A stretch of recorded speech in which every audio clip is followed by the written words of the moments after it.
All right. Hey guys, welcome to the stream. I'm gonna do a little bit of testing stuff just to make sure everything's fly. But I'll put some background music on in the meantime, or not, depending on the stream deck. Let's see. So levels look good. Tested. Maybe a little bit louder. What? Yeah. So what happens when I don't use this mic in a while? It's just like all loose and goofy. There you go. All right. That should be good. I think so. Let's see. Yo, is my stream deck like not happy person right now? Da-na-na. Voice mod is running. That's good.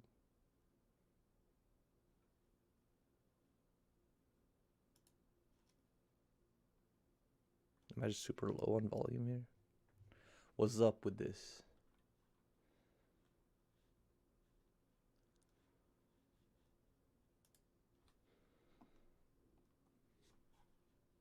Maybe.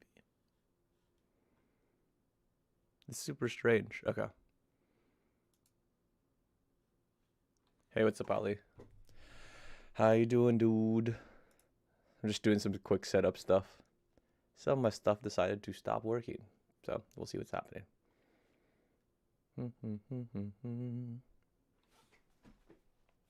Is that a... Ah. Now I hear it.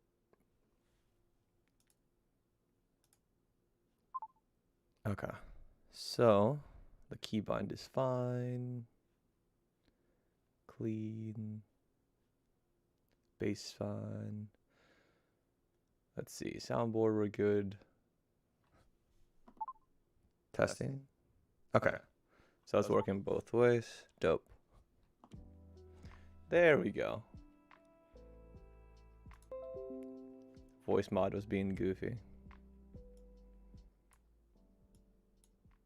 All right.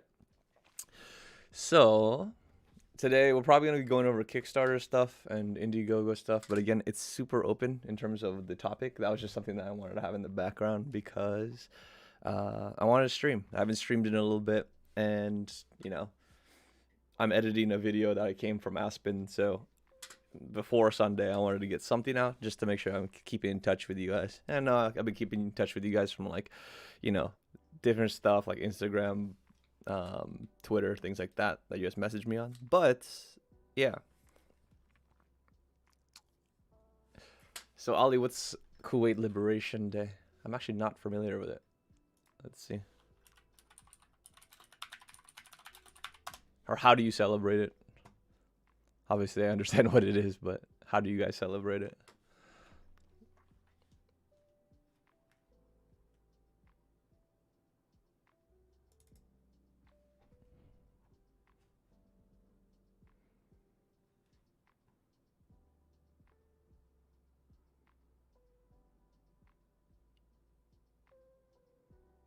Okay.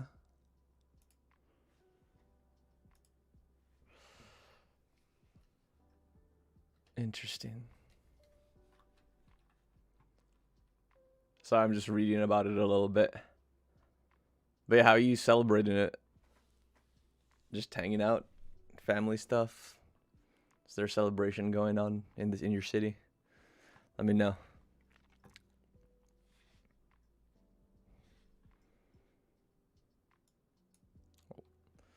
I'll wait for your response a little bit. I'm still trying to figure out some of this stuff with OBS, so hold while I try to make sure this thing shows up.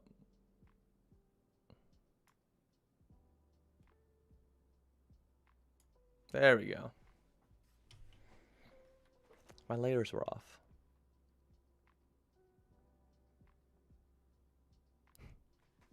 That's good though.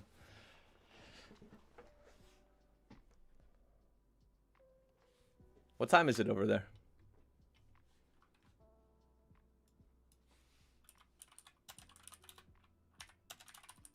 Ah, I can't spell today. 5:06 p.m. Yeah, so I'm trying to do some streams in the morning just because I know some of my viewers prefer that. I did a little bit of poll, I think, a couple days ago, but I've also done a poll like, I want to say like a month or two ago, just trying to gauge people's reactions. And it seemed like weekends in the morning seem to be much better in terms of that. So that's what I'm trying to aim for. I do prefer night times, especially if I don't have anything to do, because obviously I can just do it right before bed. However, in the mornings work too. I can wake up, just make sure that I hit your guys' nights. It's all good with me, but you know, as things change, if you guys want to change up the timing, I'm totally down. Just let me know. Cool. So, let's see. I think everything's good in terms of audio. Can you hear me all right? Just trying to make sure I'm not too loud. I think it is okay based on my hear back. Anyway, since we don't have really big topics, really, I want to just throw some stuff out before we get into this. Is that obviously there's a huge like a review schedule coming up, so I know that you guys are requesting certain things, but I have a lot of products on my gate, so March is gonna be heavy, and I'm gonna try to hit it really fast. So like especially in like those middle 2 weeks, like after the 10th, I'm trying to like push like a review out like every other day, every third day. And it's just because like I have all the snow gear I need to get rid of. So like I need to run through them really fast. And since I'm gonna just do like sort of like group shots in terms of B-roll, in terms of like on the mountain stuff, it's really just gonna be that. So I'm gonna hopefully just talk about it a little bit more casually. And I literally thought my camera was there. It is here. A little bit more casually, less cuts to B-roll, but you know, go through each device, every device, every piece of gear, every bag, whatever. Hopefully shorter 10-minute videos, just running through them really quickly and why they're useful, and then you know, bang them out for a couple weeks. But I'll have a high, hopefully, if everything with work holds up and keeps on schedule, it'll be the same. It'll just be the same in terms of like, or not the same, it'll be way more aggressive in terms of release time. And then, you know, going towards April and May, it'll calm back down to the weekly videos. That's tech review or tech focused. But yeah, I do have a trip coming up in not Aspen, Telluride, Colorado. So I have to go out for my friend's bachelor party. But while we're there, we are gonna test these link buds. So if you guys haven't seen these, they are open back earbuds, which you know I haven't really tested much of those, nor seen very many of those. But open back's really nice for soundstage and awareness, and you know, just like big. It's basically soundstage. It makes things sound bigger. You don't get the isolation and the intimacy, so there's probably not gonna be any ANC on that sort of stuff. But that open back sound is something that I don't feel like as many people have experienced, but it's super dope. Like I do think everyone should have a pair of open back or semi-open back headphones to like get that experience, just because that soundstage is great and it's a lot less fatiguing on your ears, at least in my perspective. So that's something that I'll go over. I think I said it for Friday. Yeah, Friday. No, Friday morning. Maybe Friday night. No. I think it's Friday night. I think it's because that was what was voted on. The ultimate ears that becomes any headphone. Oh, the UE fits. Yeah. So I'm not sure if that's open back. I still think that's closed back because of the seal design. I have to check on that. Actually, let me check that right now. UE fits. What's that called? Open back? I have to see if it is. Do UE fits fall out? I would hope not. I'm pretty sure they're closed back. But those were interesting. They just didn't get very good reviews in terms of like usability. Like the gestures kind of were like a consistent issue, as well as there were some sound quirks and functionality quirks that I was reading. So I'm basically waiting for like a version 2, and then I'll pick them up. They're super interesting to me. I do like the fact that they have that sort of injection molding, or that's like adaptive molding, not injection molding. Adaptive molding sort of feature that's super unique. Get a good seal. It doesn't have ANC, which is another reason why I probably wouldn't get them. But I think they're closed back, so that's another reason. If they were open back, I'd probably give them a shot.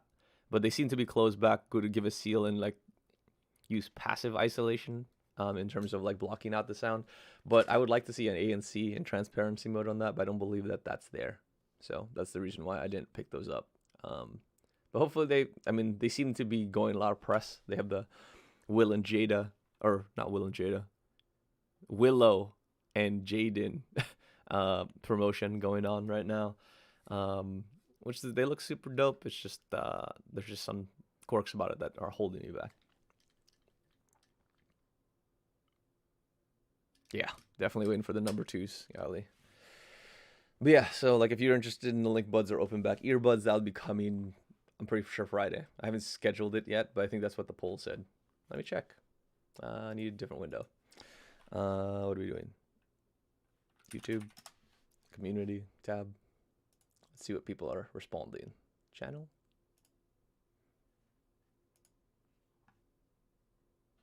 Yeah. So May the 4th. Lol. Star Wars Day. Not May. Why did I say May? Is it May? It's March. That is stupid, Voltaire. Ha ha ha. I meant May 4. Or March 4. May 4. Dang. I must have been tired when I made that post. So yeah, March 4th at 9 p.m. EST. That seems to be what it is. So I'll be doing the Link Buds then. But for now, I wanted to just like fill in the time with a more dedicated video around just like kind of hanging out. So crowdfunding seemed to be an issue, or seemed to be an easy go. So let's go through the home pages on these. I can also share with you like my thoughts on Kickstarter versus Indiegogo based on the campaigns that I've gotten. Let me change to screen share view. Okay, dope. So Indiegogo, all this other stuff, obviously crowdfunding sites. But let's go to the ones that I've talked about. So between the two, I invest in both. Not invest. I waste my money on some of this stuff sometimes, depending on what I see and what I'm in need in my house. What I've learned over the years is that Kickstarter kind of is more reliant. So like I have Kickstarter campaigns that I've contributed to, and they've all kind of went through. I think I got everything basically. Either that or they delivered it broken. So there's just certain things, but overall, I've gotten everything on time basically. So I haven't had any issues with Kickstarter. However, once we start moving to Indiegogo, let's just go over my contributions. So GrabStar, got those, super on time, love it. The BU chair. I think this is supposed to be delivered like way long ago. This is supposed to be delivered like in summer. And I think they're not even close to delivering their first set. Let's see updates. Do you have updates? It's up here. Their last update is in January. Blah did the survey. I don't want to read through your wooden or your December updates. Final optimizations. Blah, love that word, not. Okay, so improve the backrest. Okay, status, that's fine. So the chair looks a little bit more bulky than it does in the actual render, so the testing unit that they use for the commercial. Okay, supply chain restrictions, I get that. The whole world's going through that. Okay, rough timelines. January, 1st of February, Lunar New Year, manufacturers, second half of February, March, pre-certification testing. May 2022, dispatch and start of fulfillment. So I still gotta wait till May. Maybe I'll get it on May the 4th. Maybe I'll get it on Star Wars Day. That'd be interesting. But I will do a review on it whenever I get it. However, from now, it's been like a year. Like, when did this campaign end?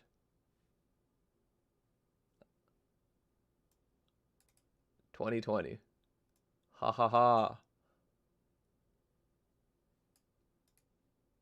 Anyway, they're really far behind, so I'm not gonna hold my breath for that one. But yeah, that's one that has yet to be fulfilled. Let's see what else.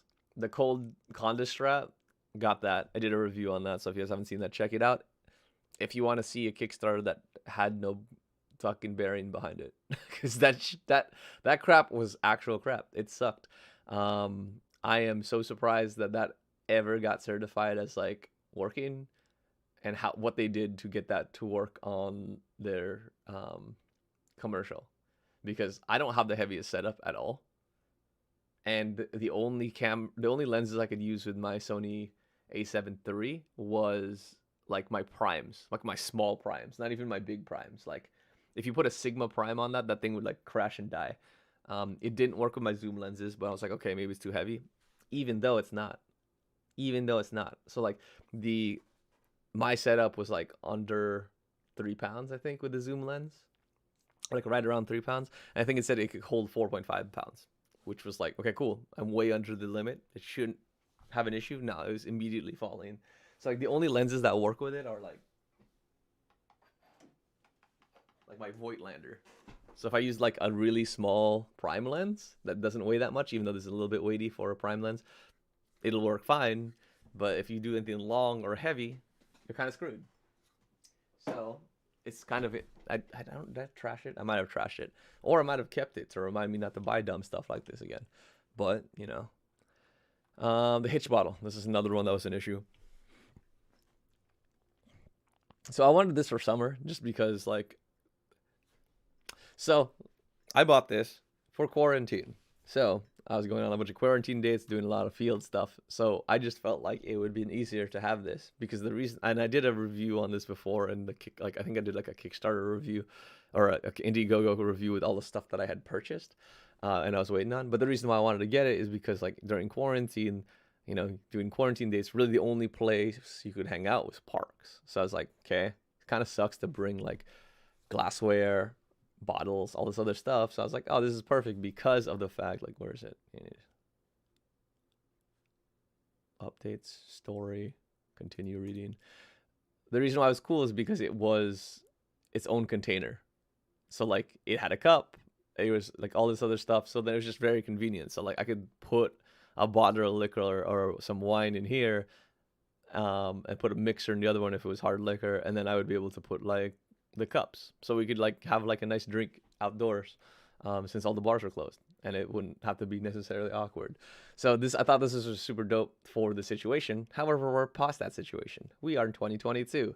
It's been a while, so let's see where they are. But basically, they've been delayed, just like the BE chair. So their last update was recently, February 11th. Pilot feedback. Okay. So the thing I hate about this is they make it seem so close to production, but they still have to do all this pilot testing, which I get. It's part of the production process. I just wish that like they were like, oh yeah, we're kind of far from it. But I guess they had some delays, supply chain, all this other stuff. Again, totally understandable with the world how it is today, but still, it's been quite a long time. Okay. This isn't, when they start saying that their costs are starting to like outdo what they've gained, I'm kind of a little bit concerned. But we will see. They say that they're trying to get it out. Do they have a tentative timeline?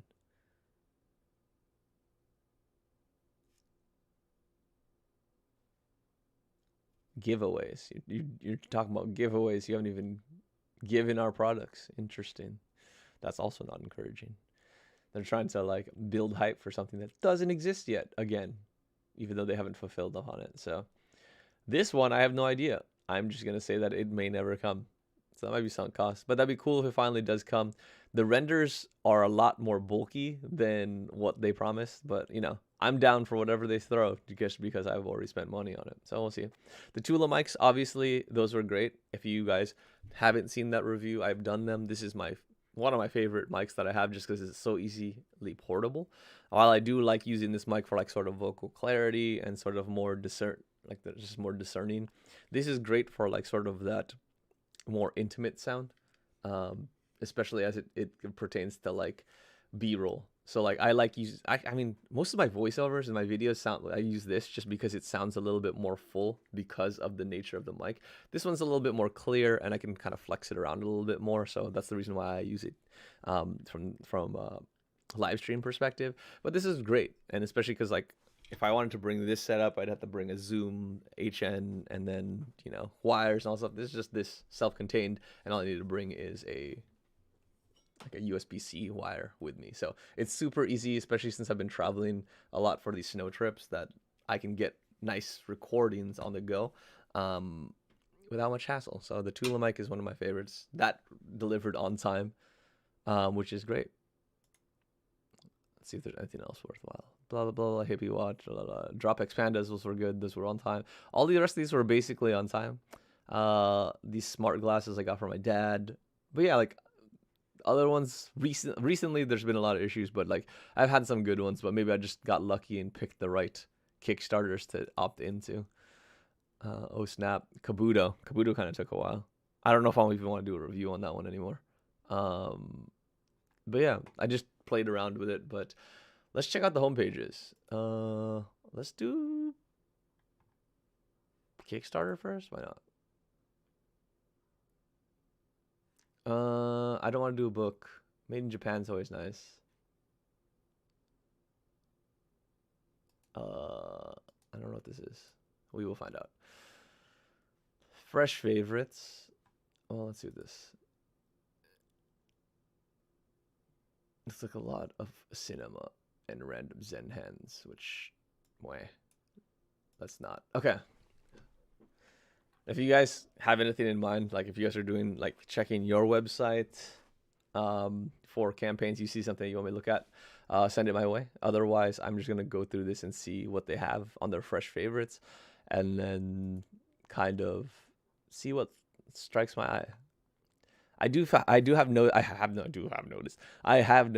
that in the past, I don't know, I guess maybe in quarantine, there's a lot more games, like board games, books, and things like that on Kickstarter, which I think is really cool. That means that people like kind of have adapted. I mean, I think, board games have been taking a rise anyway, but like I think especially in quarantine, having a board game collection was key, just to like, be able to like quarantine with your friends and then have some fun with different types of board games that everyone doesn't play. Like we played the crap out of like Monopoly Deal, so it's always nice to like throw in a random game to mix it up a bit. Like one that we played a little bit in quarantine. What is it? Oh, it was Ket 2.0, and it's like basically like chess but with mirrors and lasers, and you try to kill the main piece by situating mirrors around and trying to make your laser murder the other device or the other piece at the end of the table, which I thought was cool because it made me think more abstractly, but it's nice. So if you haven't tried Ket 2.0, it's pretty cool. Let's see. Board game book.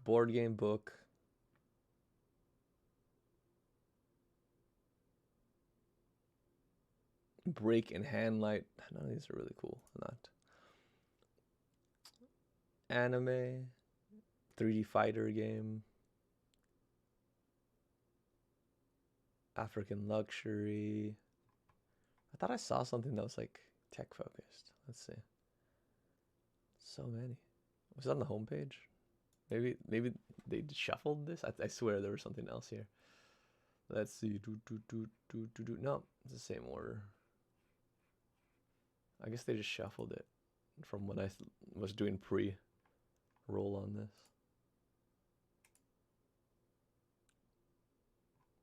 What? So many guild. Short films. I think that's also cool. Short films on Indiegogo. Especially with how much people are consuming. It's kind of cool to see like independent things. And I know people are like, oh, you go to YouTube for that. But, if they get funding, some of this stuff comes out really good. So I'm impressed what people can do with just Kickstarter money. Well, not, it depends, because some people, like, they get way overfunded. Like, what was the one that I saw? Like, I think it's Viva La Dirt League. So they're, pretty popular on YouTube. But they got their... Yeah. They got their story built. See, 1 million. Yeah, you definitely have enough for that. But I think this is like they have multiple. Since this is their expansion pack, they have their... Where's their original one? I just want to see how much it made. Viva La Dirt League. Oh, here we go. 2 created. No, bro. I get it. Just let me go. Is it not on your site? There you go. 2 created. So yeah, Balin's route. It's live.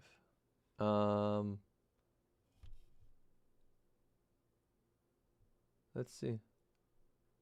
It's a lot, I guess. Actually, what's New Zealand dollar to USD? 661.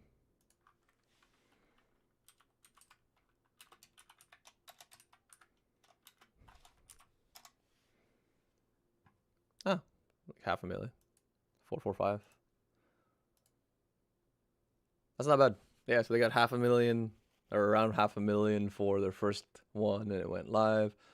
And then they now have this one, which funded more. So it was well received. But let's see. Let's actually just check the trailer. Ali, I'll get to yours right after this. I just want to see what this is, just because, you know, I use these guys to keep my team morale high before. Our next Kickstarter is here. It's called Viva the Dirt League, the Great Expansion. Now, this Kickstarter is quite different from other Kickstarters. It's not about one specific item or thing. It's about, well, a lot of things. For Viva the Dirt League, it's kind of about everything. This Kickstarter is about funding the next chapter of Viva the Dirt League. Okay. So how does one turn Viva the Dirt League into a fully fledged production company? That's a good question. Well, it turns out you need a studio space. Shows. Okay, I'm assuming Overstated just how significant office having space. Our own studio space will be. It means we can explore new parts of Ezra. We can visit Beryllium's Temple of Kalabor, or we can even just hang out in the Honeywood Tavern.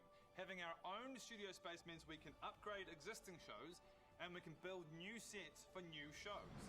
Okay, rewards. The backbone of our rewards are focused around you being part of this journey with us. We genuinely couldn't be here. Fly me to New Zealand. Hope these rewards. Now, even at $1, you get to join in the fun. You'll get access to the exclusive through Okay. Greg the Garlic Farmer. You'll see Rowan the Black Let's see. Sheep. Immortalized forever. Now that you've got your name on the building, petition poster celebrating one who visits for the rest of time. 15 grand. Jeez. Plus, we will do an employee of the month. We'll send you out a peasant red polo shirt.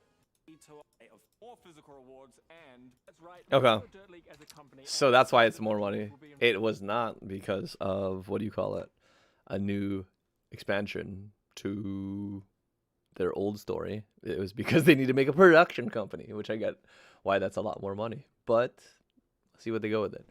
They do make some pretty high quality content, and if you go online and check it on YouTube, it'll be interesting what this actually does. But yeah, I thought it was gonna be expansion to their story. So, not that. Let's see, Ali, what did you want to check? Titan audio. Cannot find a product. Is it spelled right? Titus audio. Titum audio. Let us see. You said Titum. Is this on Kickstarter or Indiegogo?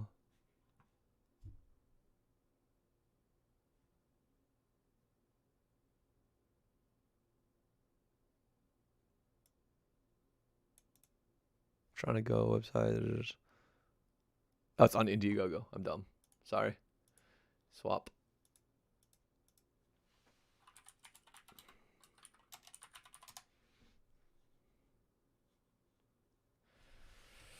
Let's see. Ultimate headphones that becomes any headphone.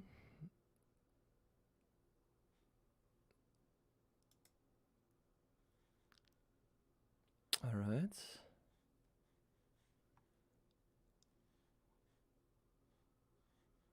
Let me read their story before I play their video.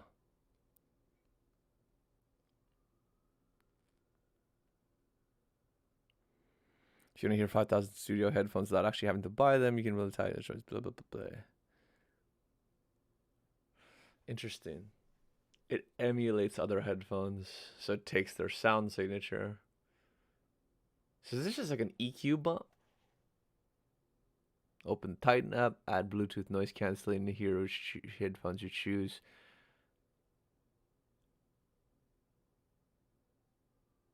Okay. So there's a DAC, 15 meters range, 5.2.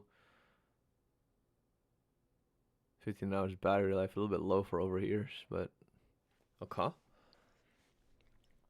Control video mobile app. I don't know why that's just like everything in the world. 50 million Beryllium Drivers, pretty standard.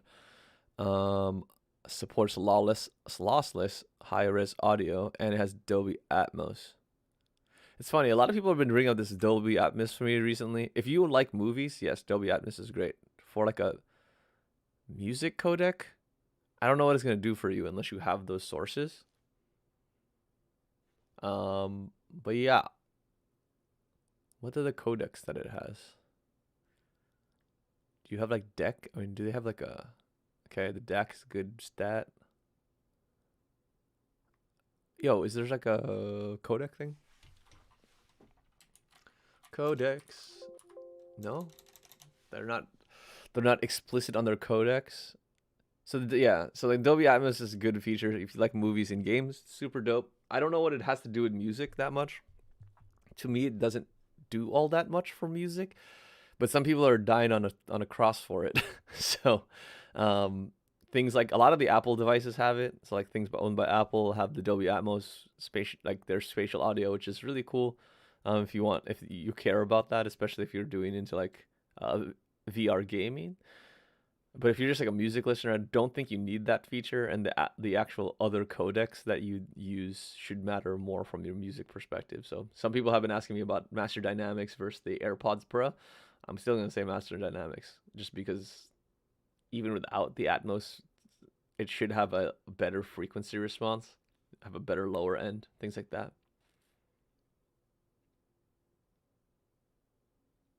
Premium aux in, bro, tell me your codecs.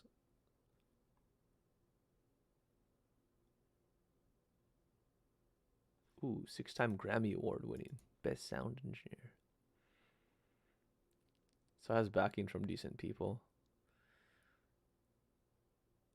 Okay, let's watch the video.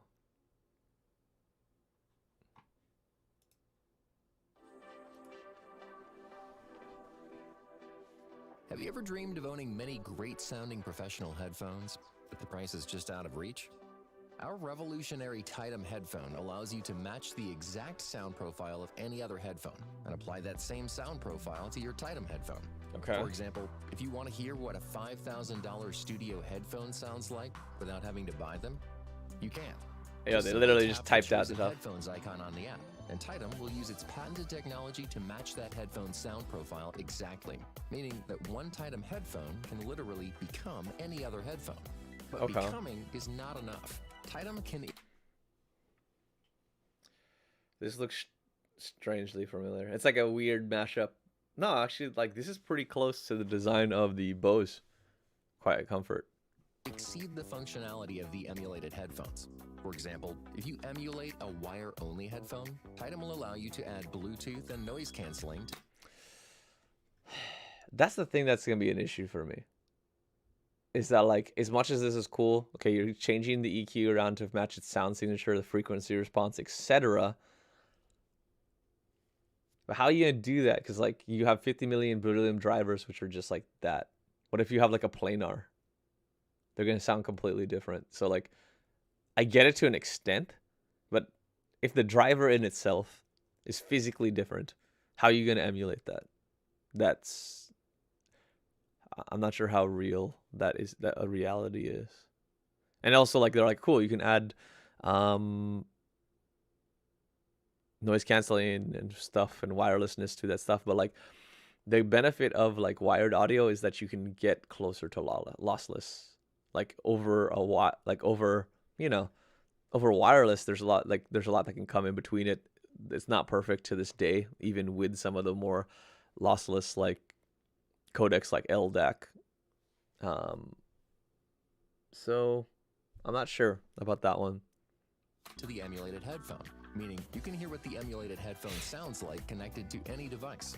Better still, you can listen to any emulated headphone even with 0% battery by using the aux-in function. For audio files, we have built in a state-of-the-art 2496K digital to audio converter. Simply connect your phone to Titan using... Again, if you guys don't know DAX, like, that's gonna be super important for that transcoding. So yeah, it's good that it's built in. It will make the headphone heavier though, maybe, depending on how they want to amp that. But but we'll see. the provided USB-C cable, and your phone will recognize Titan as a high-definition audio device, ensuring the best quality listening experience possible. Sounds too good to be true, right? Yes. Well, we have already produced a fully working prototype. Interesting. That's always like when I hear that fully working prototype is dope because that means that they're pretty far along. However, certifications and all that sort of stuff, prototype can still mean that they have to run through a bunch of certifications and a bunch of testing and piloting. So there could still be a long runway in front of it. Here's how it works. We realized to replicate any headphone, we had to master 4 factors: frequency response, dynamic range, resonance character at each frequency spectrum, harmonic distortion, and saturation character across entire spectrum. To master True from a technical perspective. From a physical perspective, I think you need other things, right? Like, again, the nature of the driver, like beryllium, planar, whatever it may be. But also open back versus closed back. And then the form factor of the earbud cups. So, like, I don't know if you guys follow Z reviews, but I learned a lot just by listening to his reviews and stuff. But like everything matters with the headphone. It's not just those 4 elements that they mentioned. From a technical perspective, absolutely. However, for closed back or open back, they're going to sound completely different. Your open backs are going to be super open. They're going to be super dope for like really like staged reproductions, live concert sort of recordings, anything where you want to have that like sort of spatial awareness of music. Like open back sounds a lot better just because it allows air to come in and pass through, and you know, it's just a lot more pleasant. Obviously, everyone around you can hear stuff, so it's not great for public. But yeah, but then your closed back will give you a lot more intimate sound, certain richness in the bass that is specific to closed back. So that's one that's huge for me. Like I don't know how you replicate that. So like even if I'm talking about, you know, like what if I'm talking like emulated grotto, right? Those grottos are awesome because they're open back, not because they're closed back. And like the sound signature is great, but that sound signature is emphasized by the fact that it's open back. So a little bit interesting there. And then the other one is your ear cups. So like these guys, these things matter. Like these headphones, I hated them before I changed these to these memory foams and added a dampener in there. Like I did a bunch of stuff to make these headphones more comfortable, but also sound a lot better. Those all matter. So like the thickness of the ear pad, the material of the ear pad, all that sort of stuff matters. So like, example, these Sennheisers I have here, they use foam tips, or not foam tips, they use like cloth. And that actually made them a lot less harsh and a lot more well-rounded from using the other ones that came with it. I think they were, I forgot what the other ones were, but they were not as good as these ear pads. So when I swapped them out, they sounded better. Because out of the box, the ones that they put on it sounded like crap. And I was like, why did I spend money on this? But then I swapped them and they sound significantly better and worked across like different mediums of music and gaming better. So that's the reason why that matters. So again, if you do like cloth stuff, it'll impact it. It's like the same thing as like you're gonna get a different experience from like the ear pads of what you get on like the AirPods Max, which are cloth, right? Versus than what you have like on a vegan leather or leather ear cup. So it's interesting. I get what they're trying to do in terms of like replicate the technical aspects of a headphone. However, it just may not be accurately reproduced because the nature of the headphone is completely different. After these elements, we needed to use a material superior to any other mass market headphone. We found that Beryllium Drivers offer the stiffness to mass ratio required to replicate the sound of any headphone on the market.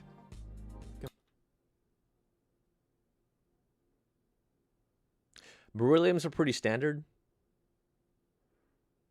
Like everyone uses berylliums for over ears.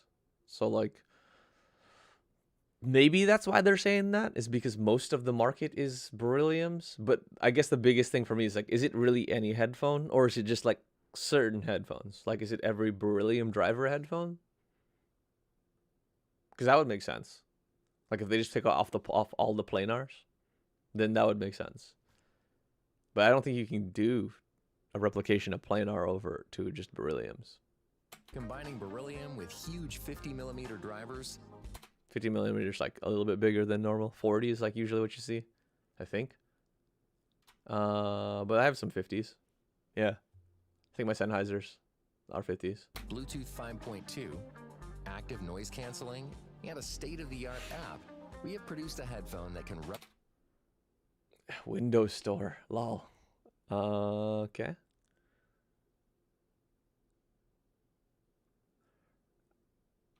replicate and surpass the What sound are of these headphones? TT11. What are these headphones? TT Game DAC X. TTZIRX. TT11. Are these just fake headphones? Because that looks like a. Let me see.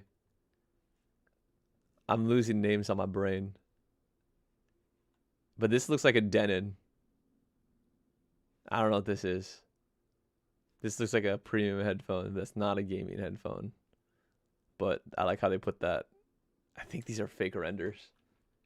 I'm pretty sure these any are other headphone. fake renders. TT movie. Yeah. These are all fake. But to make this a reality, we need your support. You can continue wanting to have expensive headphones, or you can back this. Woo! Let's go back. Yo, fit this girl up right. Look how far that headphone is off her face. Oh, you can see. Oh, you can even see it. She could have fixed it too. There's a gap. She could have just made the smallest level. You can back this project and get a headphone that can transform into any new headphone for an exclusive price. Titan. Transform your world. I'm really wondering how they're gonna do this, because like one, they just showed fake renders of like other headphones, with like a TT name on it, so they're fake headphones. So are they gonna use profile like categories, or are they gonna actually be able to say like, I want to use a DropX Panda, right? Like, I want to emulate these guys, these planar guys. I want to emulate them, and it's gonna be the actual name. Because I'd be interested, because like, would companies be down with that? I don't know if companies would be down with that. Yeah, because they're putting like their name on someone else's product and saying like, you don't have to buy me. Like, I have so many questions. Let's see what their updates say. So it's probably plastic build, right? I'm guessing based on this. I zoom in. No, definitely not metal. So it's a plastic build. They're starting to get their certs. Read more. Referral event. 100% funded. Woohoo! Okay, let's see what your rewards are. If this is cheap enough, I'll just opt in and just see what it is. Prototype stage. Oh, is this shit done? Oh, it's done. Is it done? Oh, no, it's not. 228 early bird. 10 claimed. 228. What does that put you in the range of? 228 would be like the Sonys? Would that be the Sonys? Sony WH. Nope, those are way cheaper. Well, I mean, I guess full retail.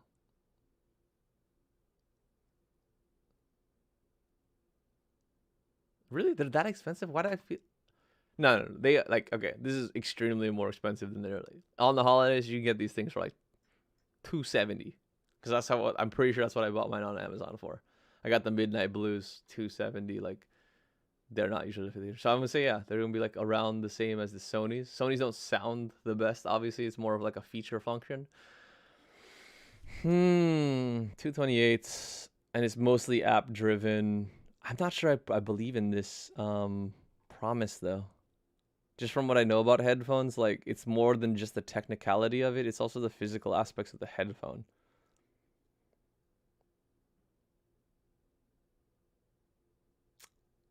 It's interesting, though. It's definitely interesting. I'd be more encouraged if those were like real renders of headphones, or real like partnered headphones. Do they have FAQ section? Why? Our emulation, a high complex in the parameters that deals with. We have a dedicated DSP. Okay. To keep it simple, which I'd rather them not. That's the thing. It's like cool from a marketing perspective, keep it simple, but also dive into it. Like if this is audio engineering, like dude, nerd it out with me, even if I don't understand all the aspects. They have a default setting, good for noise cancellation.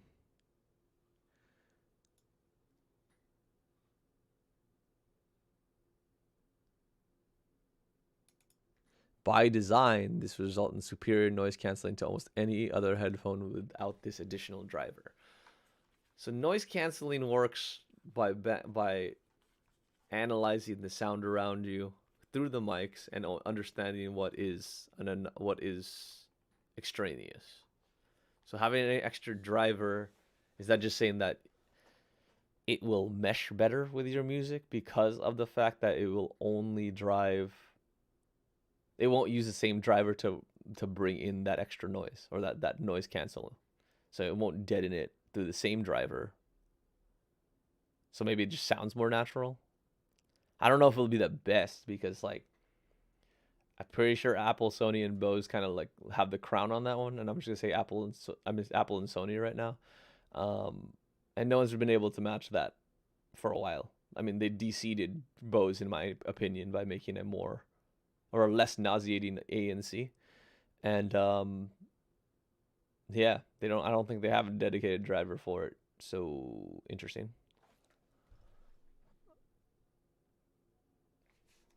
Customers can request headphones on our website. Expect more models with each year. The best thing is the backer will get your titanium tagged Founder Edition, meaning your headphones will be free updates with all models. Okay, free. Ooh.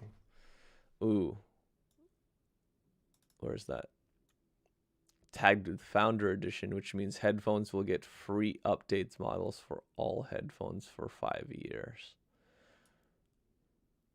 This is highly. I don't know about this. So what it sounds like is once it goes on retail, I may want to listen to some other headphones, but I got to pay them a fee for that signature. I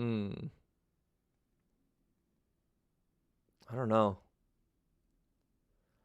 Because I had to opt in now and I get free stuff for 5 years. That's dope because, I mean, headphones don't generally last, or like wireless headphones to me at least don't last 5 years.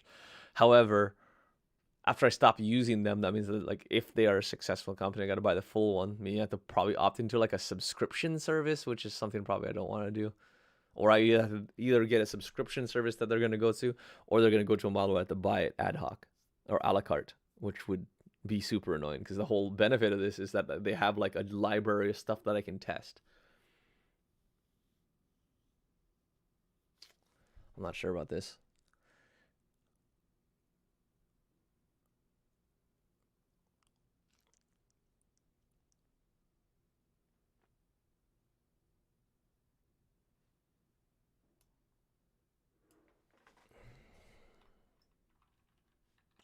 You know what? Let me just throw this on here. Drop Panda specs.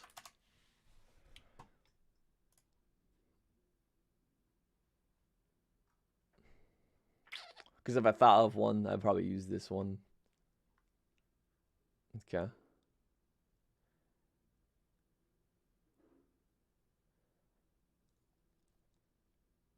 $55 ribbon planars. So I definitely have the 50. So these ones are 55 millimeter versus the 50. Frequency response is 10 to 50 hertz, 50,000 hertz.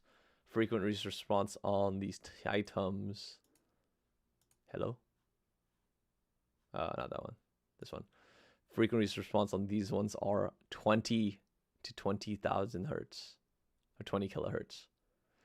So significantly lower in terms of like your frequency range.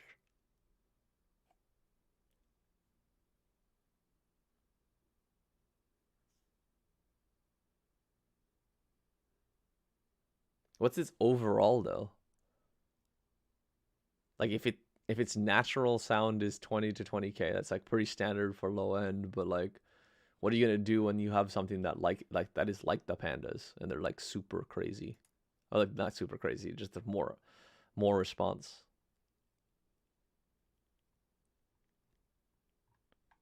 They really need to put more specs on this. Like there's some keywords missing here. They're just saying stuff. Unparalleled sound. People have this stuff, dude. It's Beryllium Driver.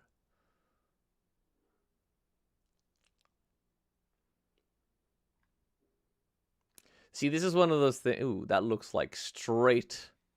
That straight looks like a Bose. Bose QC.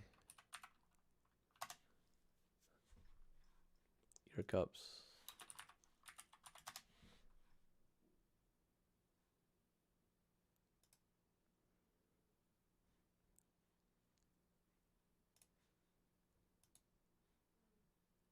The design's like pretty close. Yeah.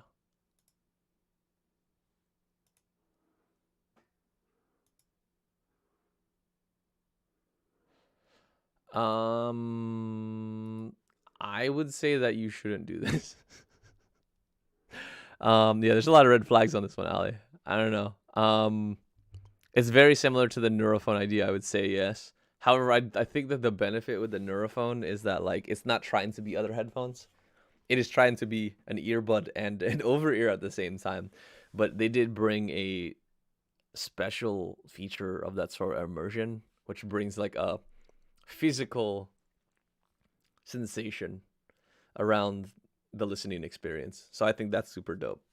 But for these ones, I don't think I could spend $228 comfortably. I know it's off, like 50% off, but there's just a lot of things. It's like I'm like $228, and then I might get looped into like some other scheme of like whatever they want to do with this application, and I don't want to have to deal with in-app purchases or microtransactions around this headphone, especially because I'm not sure if it'll last the 5 years. But yeah, there's just not enough information. Like there's just a bunch of random stuff here. Like they basically just threw this kitchen sink in terms of like codecs and everything. But the frequency response mentioned, the unspecificity of how they'll partner with other companies to get their sound signatures, as well as just the whole form factor thing kind of keeps me off of this campaign.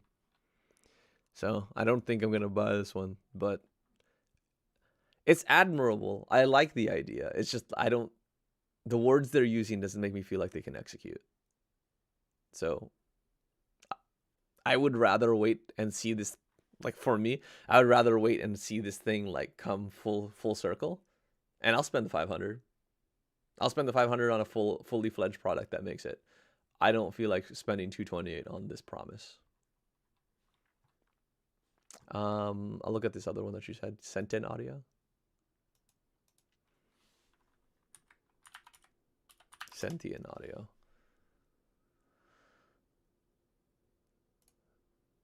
Let's see. This is a bone conduction microphone or bone conduction earbud.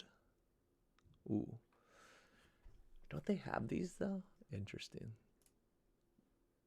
Bro, I swear that other companies have done this bone conduction.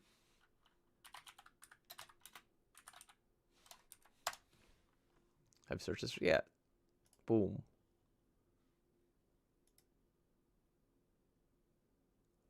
I think the reason why I was looking this up is because someone asked me for like other options outside the Zulu audio that I've given. So like the Zulu audio are just like these audio pucks that like magnetically clip to your shirt, and some people really like that because they can't have speakers on, or they can't have like speakers lying around a construction site, and wearing things like this doesn't work with, it's not very compliant with helmets. But yeah, so that's why I think that's the reason why I was looking up conduction mics. But let's look at this one. I mean, the design is strikingly similar. Obviously, the power of it could be completely different. Mashable wireless CNET Forbes.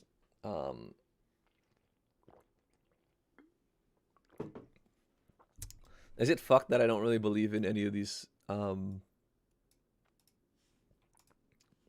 do you call it, testimonials anymore? I don't know. I think it's just because I've been reading so much stuff and then watching so many YouTubers that like stuff just doesn't match up. And again, like Unbox Therapy is probably the biggest offender of this. It's like you can pay them off to say good things about your crap. So this company could have just paid Forbes to say nice things. But I think that's just, maybe that's me being pessimistic from watching all of these like sort of brand deals with companies. Because I think the biggest thing is like I look for a review and it's like so obviously paid for that like it makes me lose trust in that company.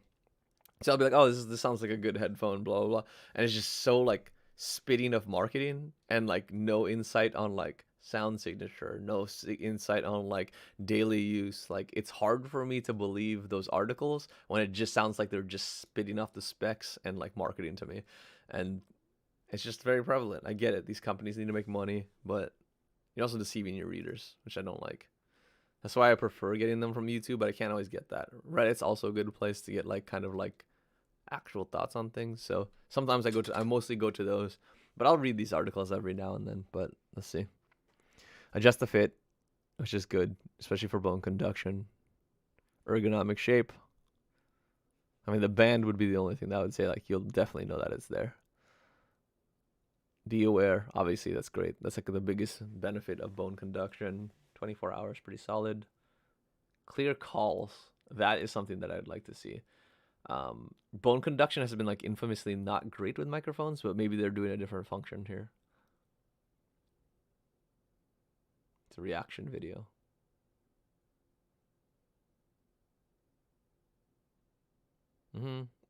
Technology, blah.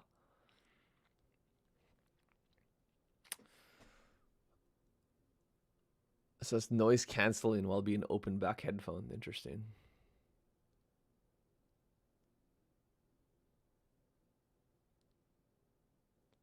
The fit function looks pretty legit.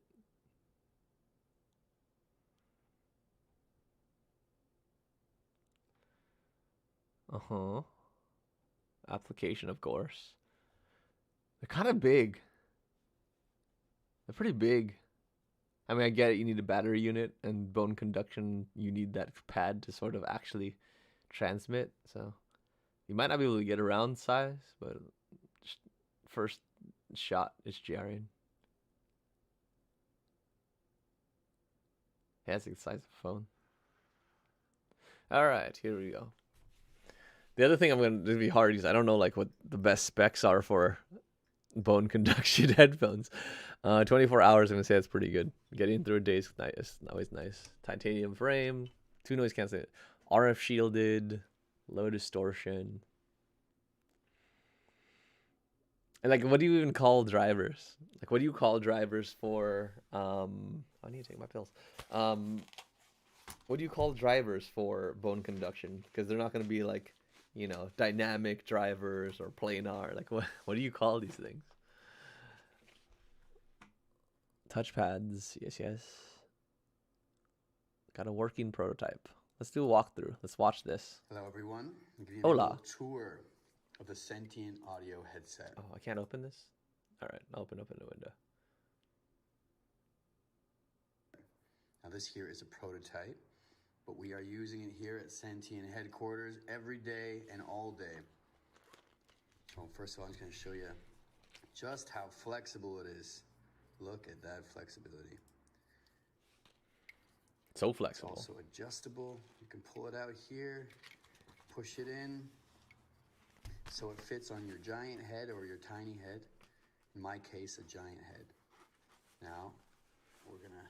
I like that it's kind of show you just smooth. how light It's it not is. like Very light. things sticking out. 30 grams. It's made of titanium alloy. We have the transducer here. As you look closely, you can see the little Usbc port Okay. for charging. Now, Sentient, we are paired. First, though, we're going to set the gestures just the way you like them. Now let's see how flexible the Sentient gestures are. Connect app. Triple tap, See here with the double Sentient tap, Connect single app. tap. Give me them all. Be able to Hold button. choose what the tap does, what the what the slide forward does, slide back, slide up, slide down on both ears here. As you can see here, for the left ear, we can choose tap, double tap. Okay. And then of So course, they're we have the taking right ear, the same thing. they're taking the Sony WH-1000XM4's approach, which I think is solid. Yeah, like it's pretty solid from the Sony's function. I don't think the Neuraloops have actual tap swipes. No, they're just taps.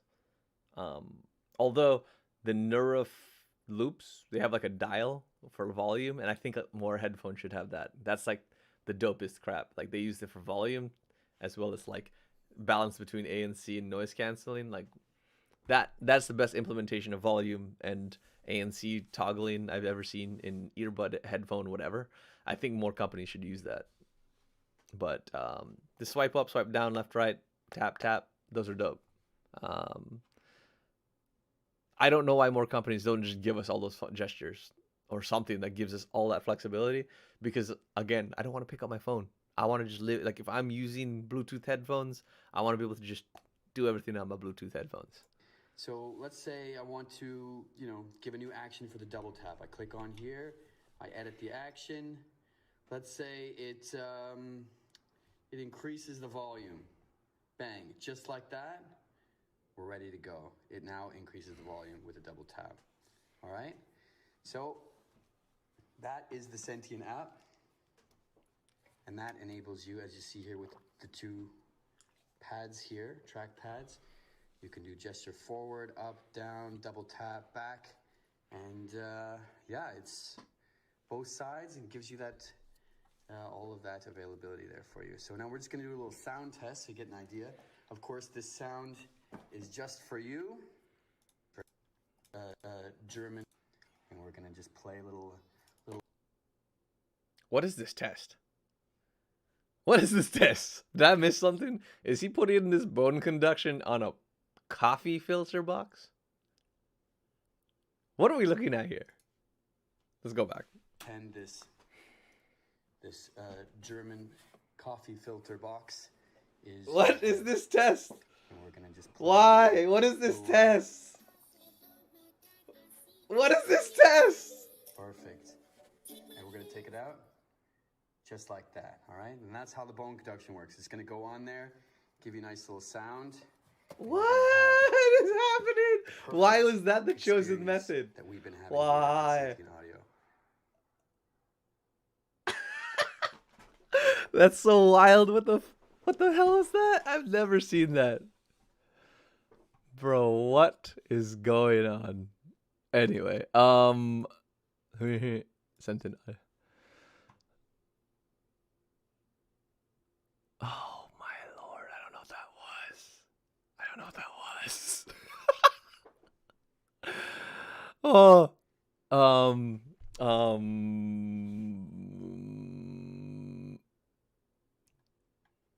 Like, I mean, let me see how much is this guy? Ooh. Ooh. Ooh.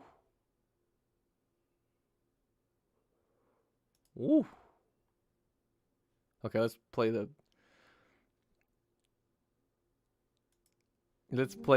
actual thing. Let's play the trailer. See what we can discern from it. These. This is Sentient Audio, your new superpower. Bro, this is what do you call it?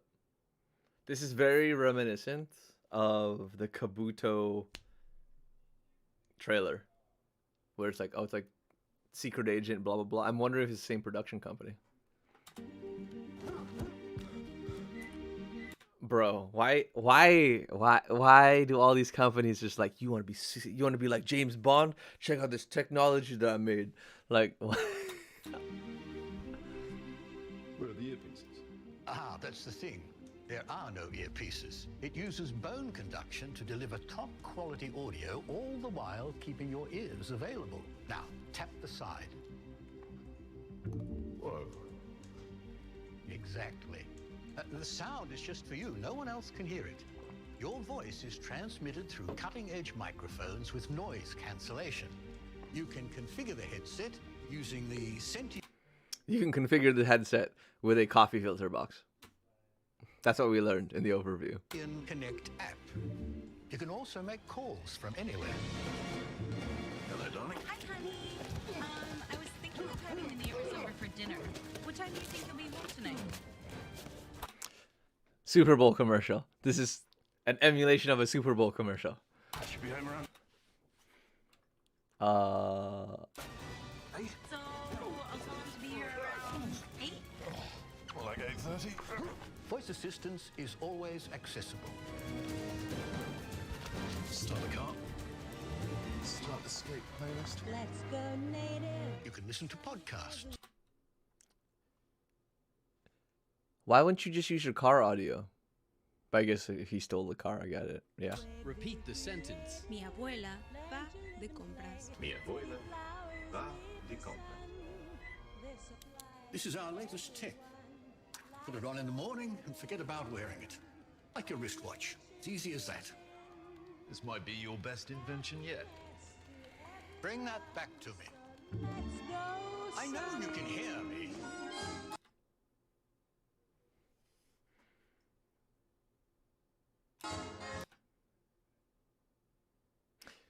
Okay.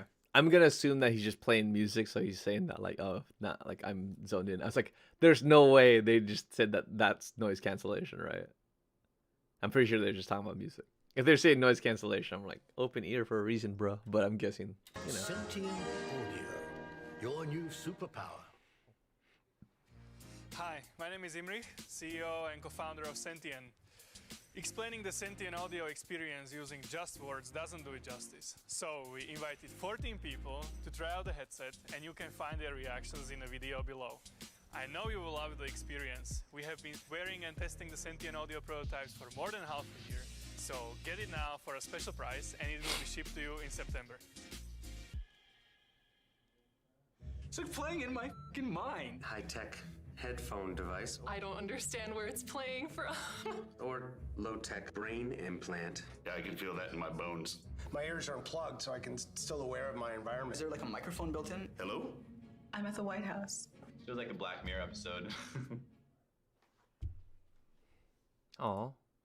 Tech newbies. Never heard of this. I think Microsoft was the first one to do it, maybe. Like in a mass aspect. But this has been around for a while. But I didn't hear anything specific that made me feel like you couldn't just buy these for $64 versus $238. So there might be something in there. I don't know enough about bone conduction. I would have been more comfortable if they said there was something different that they were doing, like a special type of transducer that is more effective. But this, I mean, outside the fit kind of looks cool, but like, I don't see anything that would just be like, yeah, that makes me want to spend all that money on a risk when I could probably just go to Amazon and find an option that does relatively well. So yeah, probably not. I don't think I'm gonna do Sentient audio. Let's see. There's another one you mentioned here.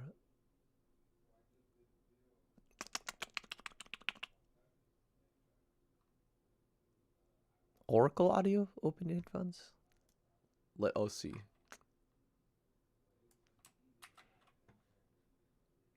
Indiegogo.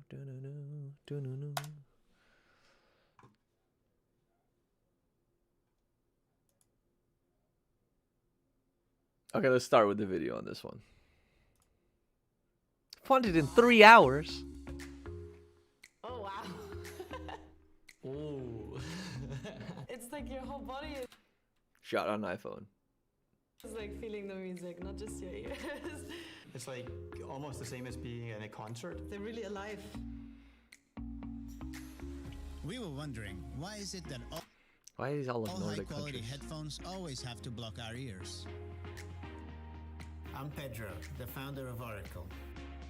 After several prototype iterations and thousands of hours, we've achieved a real breakthrough in audio design. Introducing the Oracles, unique open-ear headphones that enable you to stay aware of your surroundings while experiencing unmatched sound quality in a complete 5.0 aptX AAC dedicated DSP 2 mics. Okay. Completely new way. What is that clip? Please don't tell me that goes on the ear. Go on. Oh shit. Does it actually go on the ear? Oh. A bike ride with your friends and add a soundtrack to it. With Oh no. Yo, does that clip onto the little nubby? Wait, is this clipping on the little nubby? Now tuning out from the world around you. Your ear canals are completely free. Here, But yet they're fully covered. I mean, I get it. They're not a seal, but dude, show me how this clips onto your ear. and enjoy a worry-free listening experience. Yep, he heard that. Let's go. For sports, our patented clip and There it is. customizable tip sizes ensure a secure and comfortable fit for hours. Forget you're even wearing headphones. That's gonna be a total lie if I have to clip this crap to my nubby. Show me how you put it on your ear. Just listen. 7 hours. I guess it's not bad. It's because they're just bigger drivers, I'm assuming. I kind of want a little bit more. I mean, that's like a work day, so it should be fine. By combining bone. What is that? What is that? What are you doing? What is this clip thing? That looks so awkward. Conduction and dedicated audio processing, feel the high sound quality with the deep haptic bass. Bro, what is happening? You can do everything. Magical in many sort of aspects. I'm more in a room with sound. And when it comes to beats, it's very tough. I like that. Actually very comfortable. Positively surprised. It's actually quite stable. So commuting to work, I can definitely see myself doing with these. Yeah. It's like I can imagine my daughter around and just calling me while I'm listening music and dancing and feeling it and listening her at the same time, so that's pretty cool. With 2 built-in microphones, you can take phone calls and integrate devices. This thing is hanging off this man's ear. It's hanging on for dear life. Whoa. It is literally like hanging onto a thread. You can keep your headphones on and talk with your colleagues effortlessly. Yeah, they gave the Asian girl such an intense look like, I'm looking at these spreadsheets. Why? And after a busy day, you can now stay connected with your family while enjoying your... Put it on your head. Put it on your head. Show me how you put it on your head. Dude. Don't miss out on life like this one. And share the little moments together. I'm sorry, the coolest kid in the room was the girl that had to take her headphones off. That's just the vibe. Like, I'm in my life. What's up? This is just the beginning. Our dream is to kickstart the open-ear headphone revolution, and you can be a part of it. So don't wait. He was so close. He just teased us. He teased us. Back the oracles now. The sooner the oracles get funded, the sooner we can start production. And together, we can make this happen. He's one earring. He's one earring his headphones that are open ear. Interesting. Why would you need to do that? I mean, I need to do it on this one so I can hear myself talk sometimes, but if I have an open ear headphone, why am I one ear in it? Especially if he's recording a video. Is it because he needs to hear himself talk to make sure he doesn't talk too loud?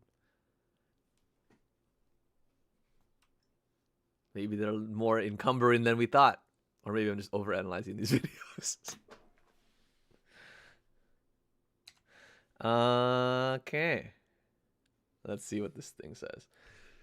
I really want to see if there's something that says I can throw this in my ear. Like, that clip just looks like insanity. Like, I don't understand how that would be comfortable. Because it's like a sharp piece. Like, I mean, it's not sharp, but you know, It's a more like jagged piece than a silicone tip that would go like on the nubby of my ear. Put it in your ear.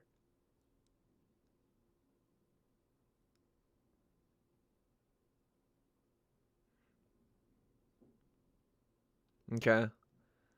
Yeah, so that seems super awkward. It's just like clipping like here, like right here, instead of like having a wing to hold it in or anything like that. It's just blah. That's definitely blocking your ear to an extent, right? Because you have that clip like on the inside, so it's just from like a perspective of like blockage. Even if I just do this, my hearing is impaired. So I don't know. He's literally clipping it to here. Why? that would definitely mess with your ear. That's why in the last shot he had one ear because he wanted to hear himself and he couldn't with these guys in here. Look at that crap. No. Oh, that's blocking your ear. That's completely blocking your ear. That's like putting in an earbud. I'm gonna tease future review, but that's like taking this earbud and stick it in your ear, but then having this big other component on your ear like this. That'd be like me sticking this tip. Hey, autofocus guy. Autofocus. No? Yeah. If we're taking like the tip of this guy and sticking it in my ear like this and saying that it doesn't impact my ear hearing, which it does. It just doesn't stay. Well, nope, I'm gonna ruin my ear. I'm not trying to do that. But yeah. No.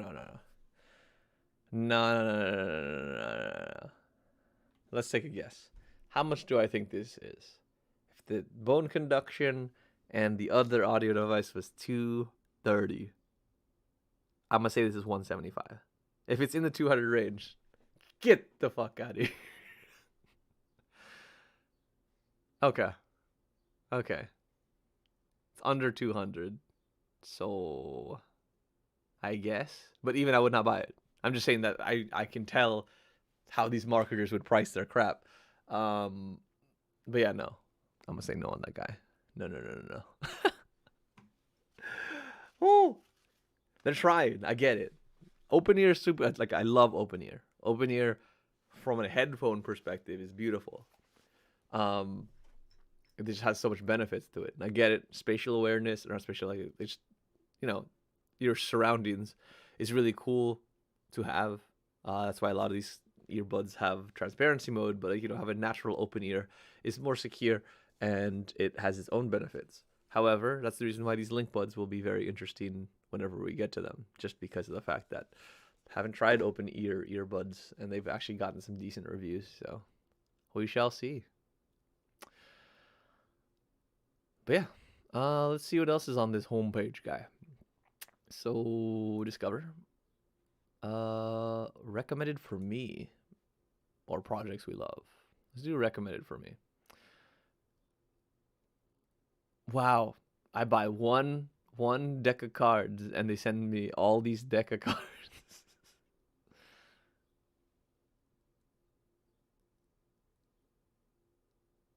Wi-Fi man. Travel guitar.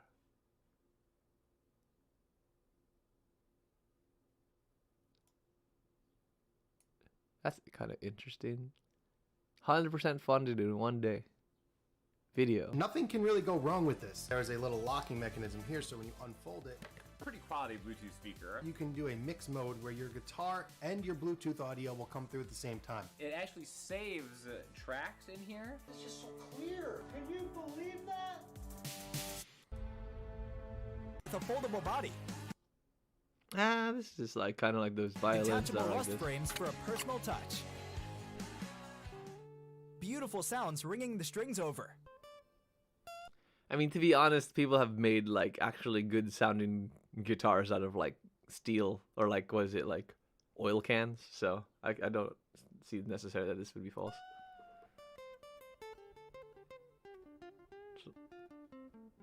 No amp needed?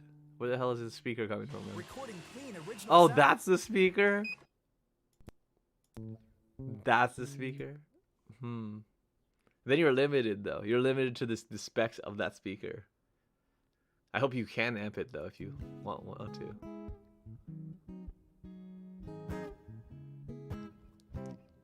Doesn't sound bad.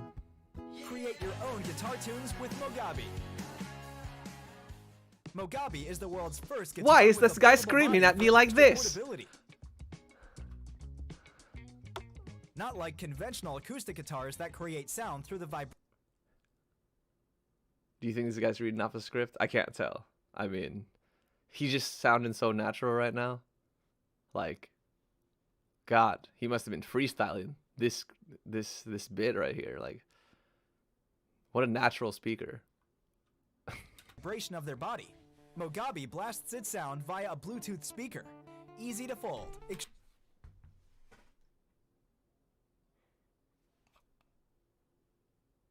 It's broadcasting its sound through a Bluetooth speaker. Your wires are right there. Your strings are right there. Why not just build a wired connection to the speaker? Why would you want to Bluetooth it? What? Why? Exchangeable. I was gonna give this guy a pass, but what? Frames. Anywhere, at any time. Just simply play with the Mogabi guitar.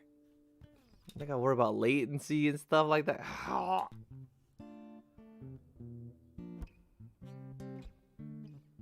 I mean, it sounds good. Yamaha's silent guitar is known for its sound and its overall quality. But for the guitar tunes to be heard externally, users must purchase an amplifier. Really? Yeah, because that's what you generally do with a guitar. You need an amplifier to like produce the sound well, because the thing is, it's not just having a speaker on your thing, it's also having a quality speaker. So especially if you're like really a musician, this isn't gonna fly. Like, you're gonna need an amp that fits you. Especially what if you want to use a pedal or something? How do you do that with a Bluetooth speaker? What? Silent. Even jamsticks could not meet our expectations. It's a jamstick. What do you expect? Due to their short fingerboards and synthetic sounds from its midis.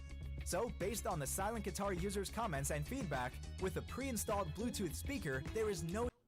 Why would it be Bluetooth speaker? Just put a wired speaker in there. Just basically make it an amp that's on board. You need to purchase an amplifier. The Mogabi guitar provides extreme portability. This is a real guitar. With the pleasure of I can tell you think it's a real guitar. playing a real guitar. Also, bro, like, that shit looks like it's stabbing him in the nipple super fucking hard. Like, that dude is dying right now. The only thing keeping him alive is the fact that he's playing that guitar. Like, he's literally eviscerating himself trying to play this guitar. Yet it's the only thing keeping him alive. Now you can have it all. Do you want to practice after midnight and have to keep it low? Silent mode. Blast your night away without worrying about loud noises. We tend to act Why not just add like an aux in or an aux out so that you can one amp it or use headphones? like legendary artists like John Mayer or Ed Sheeran. Start recording Just randomly throw in artists there for like a thing. those magical tunes and musical Also, there's no wait. inspirations Is there instantly with Mogabi. By simply clicking the record do you have to hold this thing? Is there no guitar strap on this guy? Is not a guitar strap adaptable? button. I got like this weird shark Pokemon looking thing with no like a bit. I have to hold it like it's a ukulele. Even ukuleles have strap things.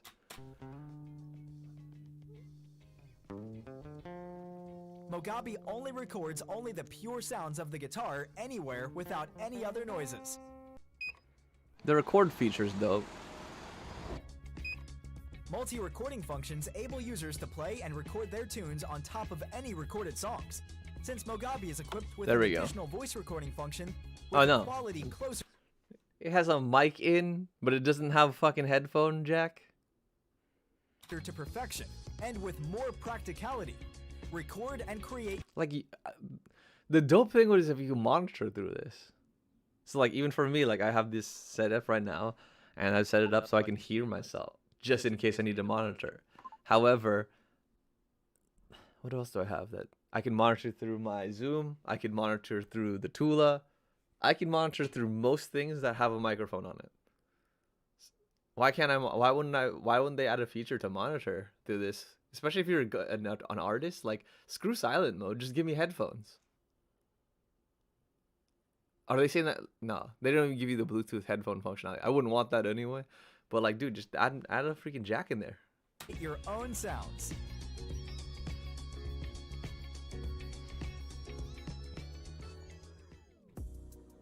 Consumer demand in the guitar market is Ooh, his mic's peaking. constantly increasing and transforming. In growing the market Oh, his mic's peaking hardcore. for new and unique guitars, But you got that sexy time jam in the background. Mogabi was able to promptly analyze the needs of the specialized guitar segment and come up with our own conclusion to meet the modern consumer's changing demand. Now we are at the forefront of revolutionizing the guitar market. Bro, that peaking mic. It's just like...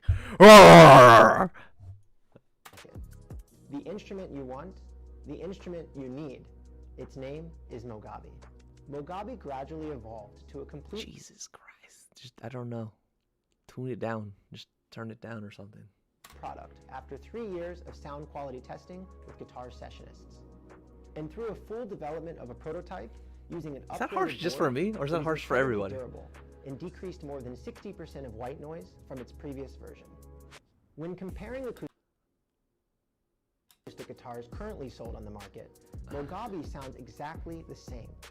But with Mogabi, you can control the spacing and texture of its... Bro, why would you make a fret head like that? I just noticed that. Why? It looks like a light bulb with cactus on it. It's like a... Yeah, it's like a light bulb and a cactus fucked. Like, why would you make a fret head like that?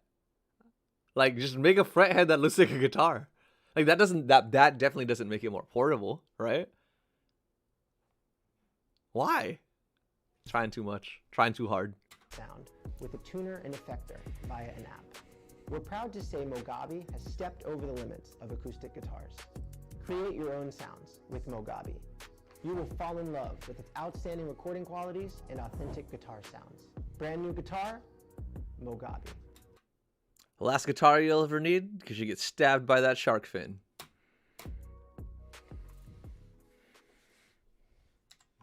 No, that's a nope. That's nope.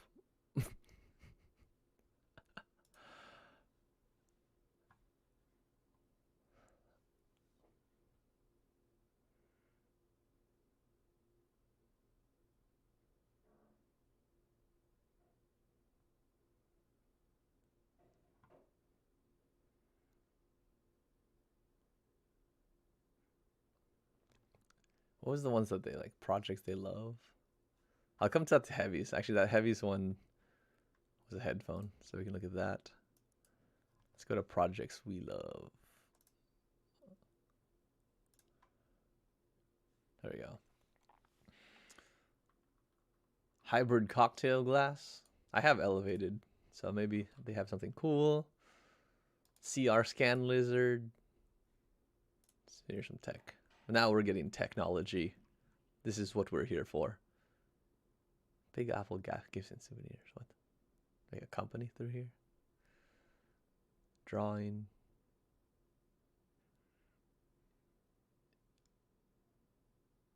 Oh no. VR. Alright.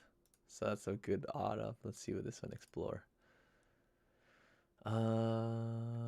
Let's check audio, since we're on that audio kick anyway. Run up, that looks stupid. Audi's filter. I mean, I like Audi's to an extent. Crazy microphone, another guitar thingy. Aesop mist. I'm literally just going through like, what's a headphone? Noise protection. Convenience combo. A cello. Okay. Let us check out. Let's see what they say, Ali.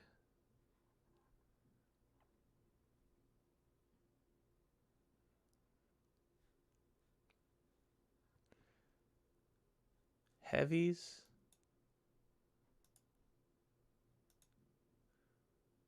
Okay.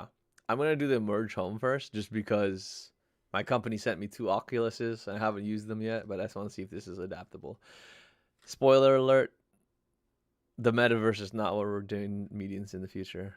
We had one of our delivery leads show us what it looks like from a meeting perspective. It's super whack. Like, all these companies made apps, which are basically just browser kickouts to their tools. So, like, let's say, like, I'm using Microsoft Teams or, like, Visio or something like, or, like, whatever. It's not even, like, a big room that I can walk in and I can move shapes around. It's like a browser window. And it's whack. But for games, it's cool. So let's see if this helps with that experience. What does it mean to feel connected? From handwritten letters and phone calls to video games and FaceTime, we've realized the best way to stay in touch is having truly meaningful interactions. Yet most of our communication is mediated by screens. Our eyes and ears are engaged, but a vital part of video games and FaceTime. Realize the best way to stay in touch is having truly meaningful interactions. That just looks super awkward, was that not? I had to go back. Just like that feels super awkward right there. Yet most of our communication is mediated by screens. Our eyes and ears are engaged, but a vital part of us stays disconnected.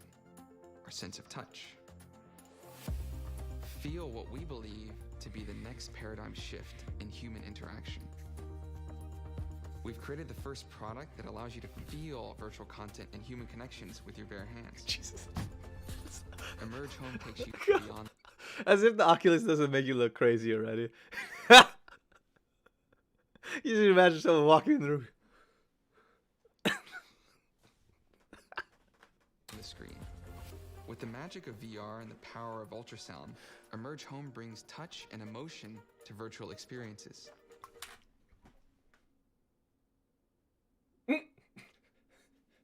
There's just so many hands. There's just so many hands going on. I don't know what's going on.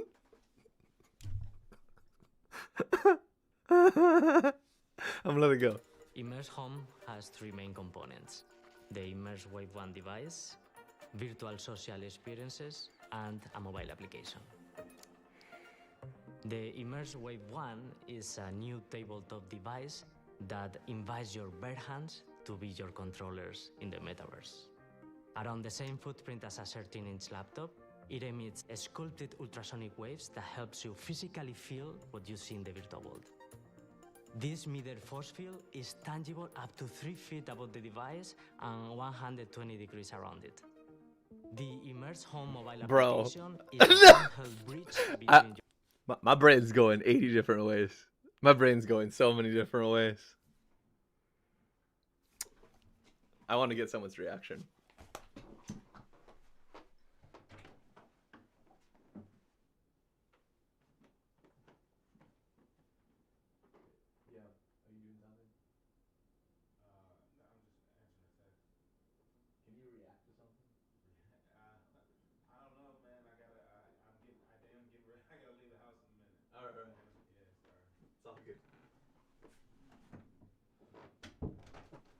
I am back. Sorry, I tried to get my roommate to react to this because he would freaking die. But your real life connections just and the virtual ones. Just this whole thing. Footprint as a 13-inch laptop, it emits sculpted ultrasonic waves that helps you physically feel what you see in the virtual world. This mirror force field is this dude's literally like touching waifus. Tangible up to 3 feet above the device. He's like in a virtual strip club. And 120 degrees around it. The Immerse Home That's all I can see when I'm seeing this. Okay, I need to actually see the science behind this. Can you feel all like?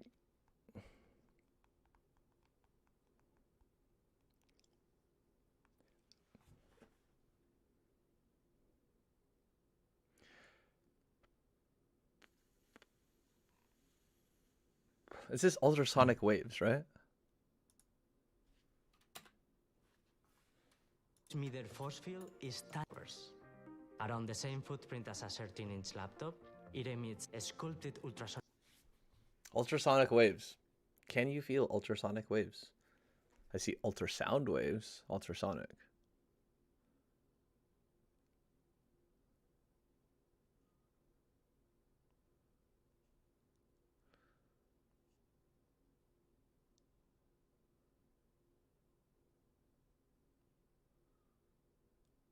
How are they pushing it?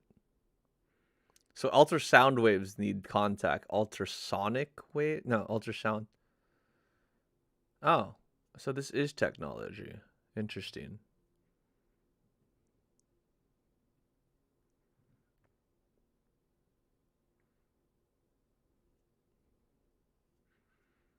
So there have been research on it. I don't know how widely done it, how widely spread it is. Okay. Ultrasound waves are made up of a series of compressions, places where the air is pressed together. Okay. Whether sound is high or low depends on how many waves pass through a single point during a given time. Of course, frequency.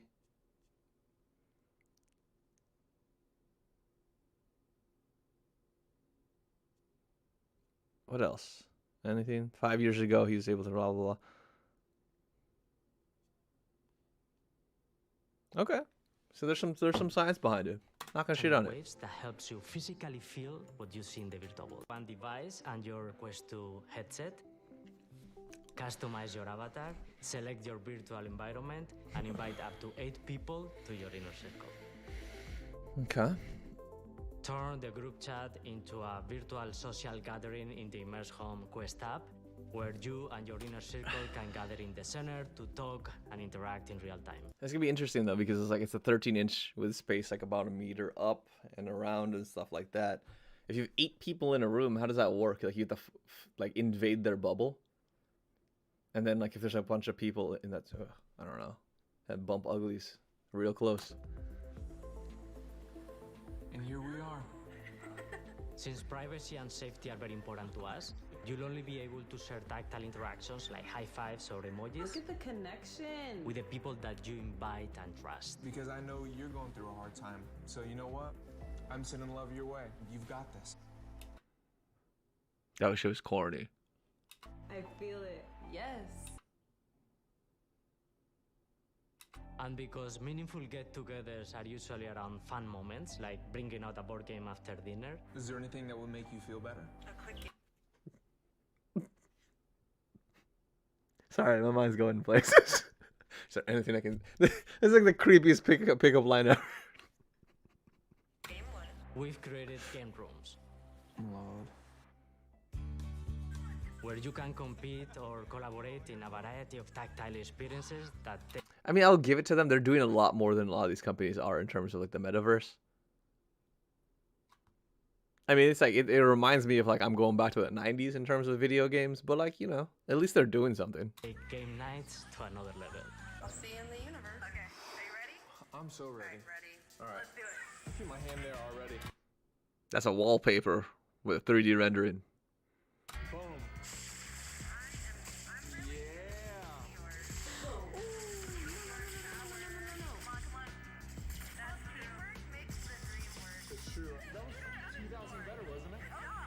Let's go for it. I'll go in first. All right, 2 versus 1, you're on. Oh, you guys are teaming up? Come on. Take that. Oh, you got lucky. Yeah, this is how gamers talk. You got lucky. I'll get him next time. I was like, geez, it's like literally the 90s all over again. Touch in the metaverse. We're starting with VR today and exploring other interfaces in the near future.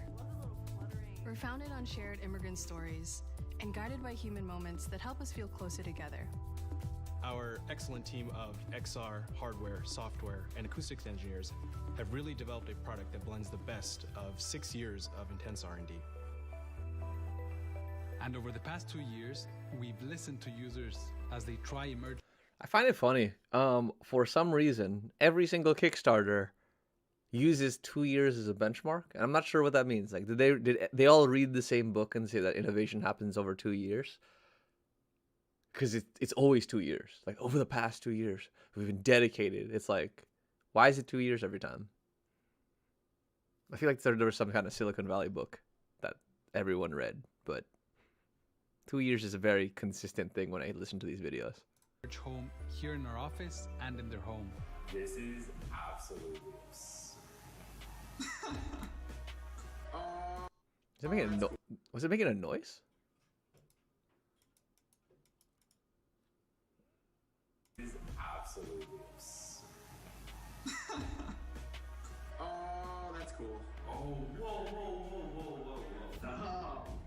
Okay, maybe it's just the track. That's fantastic. God, that's pretty wild. Anyone in particular you would like to try this experience with? Yeah, my dad. Interact with people in your space virtually, and it was...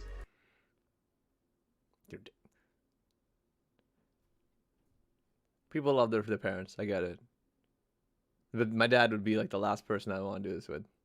I don't even want to think about how long it would take him to understand VR, any of this technology. Like, setting up Zoom for them was a rough time. Setting up, like, you know, communication stuff is rough. Like, VR headset plus this guy, like, all this other stuff. No. The setup time, no, not worth it. I'm calling my dad every time. Calling my dad every time. And then adding physical experience to it, just more layers, and it's like, whoa. I hate it, Zach. You're like a super villain almost. Thinking that, oh, let's say my mom is playing. Menace to society. Thinking that I'm going to be able to touch her, like, right here in the game, it makes me happy. The desire to reach beyond the screen brought us, and now you, here. We're excited to have you join us as we keep on pushing. Pledge now to be one of the first people to experience bare hand touch in the virtual. This is all so funny looking.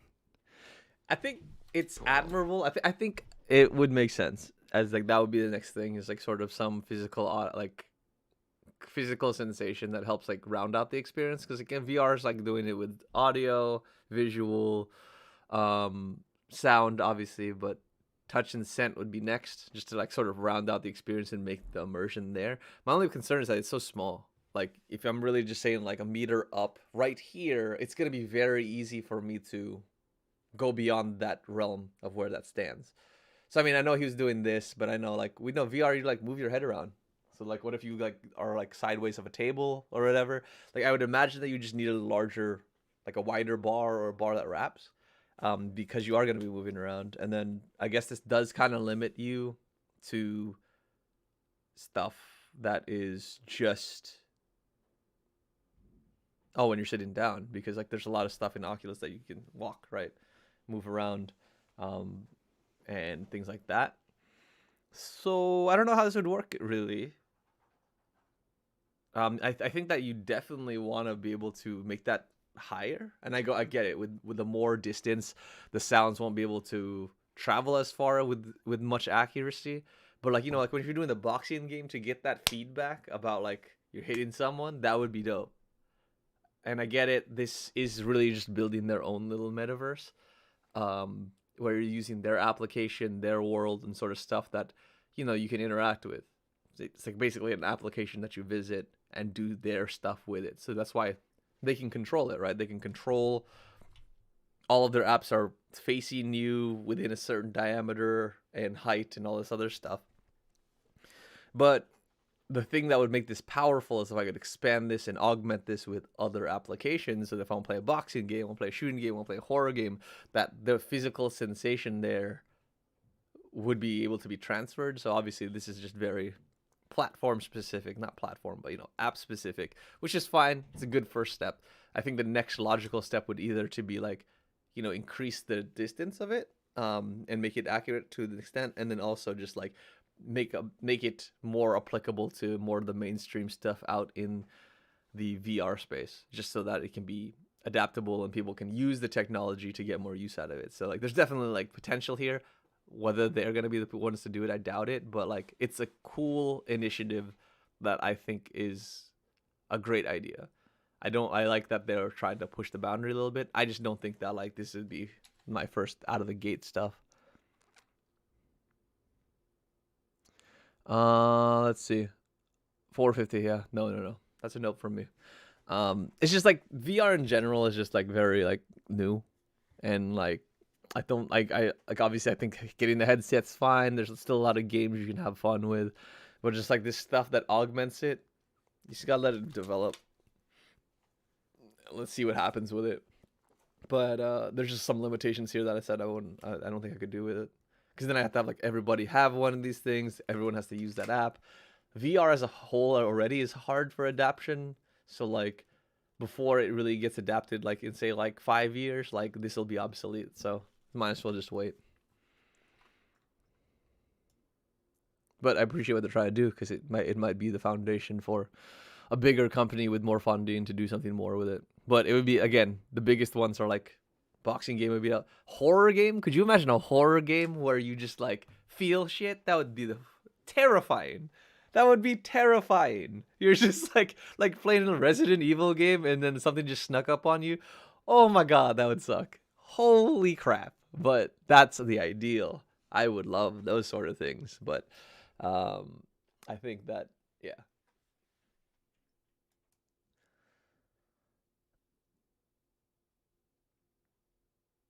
Capture detail at its finest. Is this a webcam? 3D scanner. What is this good for? 3D printing? Yeah, that's what I thought. Okay, this is what, like $3,000? Oh, $300. It's not bad. But I have no need for that, so I'm not gonna look at that. Let's look at a cup. Let's look at a cup, guys. Introducing the Hybrid Cocktail Glass by Elevated Craft. Beautifully designed and meticulously crafted to elevate your cocktail experience and Okay, first off, that is dope. I thought it was a bunch of bullshit. I bought it like drunk one time, but it's actually dope. Like the best cocktail shaker I've ever had. It vacuum seals, it keeps things cold. It never slips, it never locks. It's perfect. Like as much as it's expensive, if you have someone that likes bar stuff, super dope. But I love it. It's like my favorite thing in our bar cart. But anyway, let's see what the glass is. perfect complement to your Elevated Craft cocktail shaker. Whether your favorite drink is shaken, stirred, blended, or even hot, the Hybrid Cocktail Glass will... I like the ASMR on this video. Very good mixing of the audio and stuff. Like video production wise, super dope. keep your drink perfect to the last sip. The vacuum insulated stainless steel base provides maximum temperature control, prevents over dilution, and eliminates the need for a coaster. The ergonomic shape fits perfectly in your hand, and the weight has been optimized to feel as good as it looks. The borosilicate glass insert is easy to remove, dishwasher safe, and more durable than traditional glass. Yeah, they're killing with this ASMR stuff. Like I'm not really into that stuff, but like the little sounds and stuff, it's really pleasant. And then the background music is really nice. Spoiler, I don't really like this product. Like I don't think I would buy this because there's just so many other products that do this stuff. But presentation wise, like top notch. It also ensures your drink never has a metallic taste or smell. The integrated measuring features allow you to build a cocktail right in your glass while dialing in your pour just the way you like it. Make it a single or a double, it's your call. All you have to do is build, chill, and enjoy your favorite drink. The Hybrid Cocktail Glass is an impressive addition to your home bar and perfect for any occasion where elegance meets function. This Hybrid Cocktail Glass is guaranteed to elevate your cocktail experience. Hey there, I'm Adam Kraft, founder and lead designer at Elevated Craft. He has a really good speaking voice, not gonna lie. Like that's like exactly what you would want out of like a marketing video. 2 years ago, and he's a founder. We launched our flagship product, the Elevated Craft Hybrid Cocktail Shaker, and it changed the way people... Like if I cared more at work and I could flip a switch to have like a very friendly voice and stuff like that, I would totally pick like this voice. But I need to stay abrasive at work. I gotta keep everything tight. Think about making craft cocktails at home. Thanks to this crowdfunding community, The Elevated Craft Shaker has been a smash hit with over 100,000 shakers sold and thousands of positive reviews. When I launched our last crowdfunding campaign, I had no idea that we were entering into a global pandemic. Despite the challenges the pandemic brought on, we delivered on our promise to manufacture and ship an excellent product to all of our backers. Please back this campaign and help spread the word on social media. Thank you so much for your support. Cheers. Yo, his voice is dope. I'm jealous.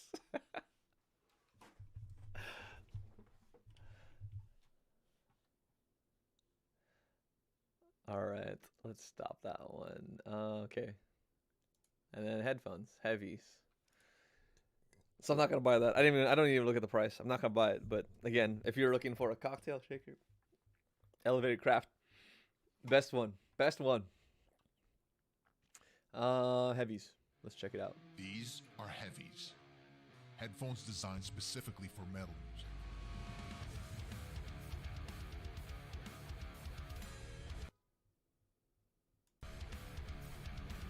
That means they let you hear every detail.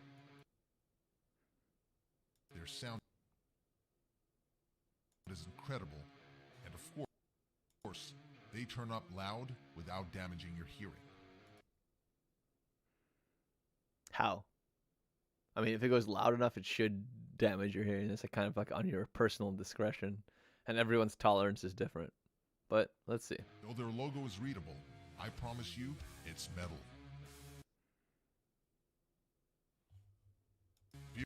Wait. Although their logo is readable, I promise you it's metal? Like the logo is metal? Or the company's metal? But why would looking at the... That's weird marketing. You're asking yourself why metal needs special headphones. It's because of this. We asked a group of metalheads what non-metalheads think metal is. Rebellious youth phase. Basically noise. Angry, satanic, stuff for kids. Then, we asked them what they think metal is. There's a lot of details in metal. It has a very wide scape of subgenres. It takes a little bit of effort to listen to. It's actually quite musical. You know, you can always find an interesting musical patterns and like extreme interesting details in the instruments. Metal lovers know that metal music is probably the most detailed, high-quality music out there. It's pure, authentic, and to the point. As such, it deserves incredible headphones that bring out that sound. That's why we created the Antichrist of all headphones. So they just went through this whole thing of like, everyone has a misconception of metal, and it's very musical, which I agree with. There's a lot of good aspects to metal, and it's actually a really good way to test headphones and their capabilities. But then why do you have to bring in the whole Antichrist of headphones when, like, that's a stereotype of metal as well? I don't know. Marketing is weird. Heavies. Headphones designed down to the smallest detail to be the best possible headphones for metal lovers. Interesting. That layout's interesting. Tactile buttons with a dial. That's new. I don't think I've seen that before. To truly enjoy and appreciate. It's big though. That shit's big as fuck.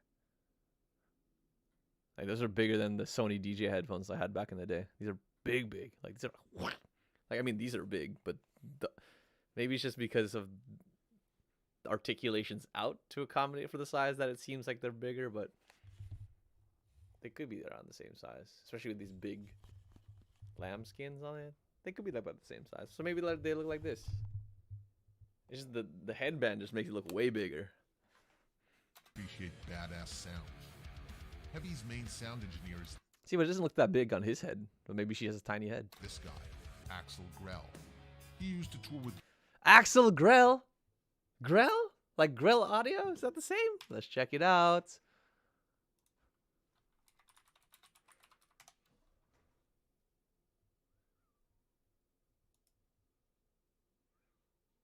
About.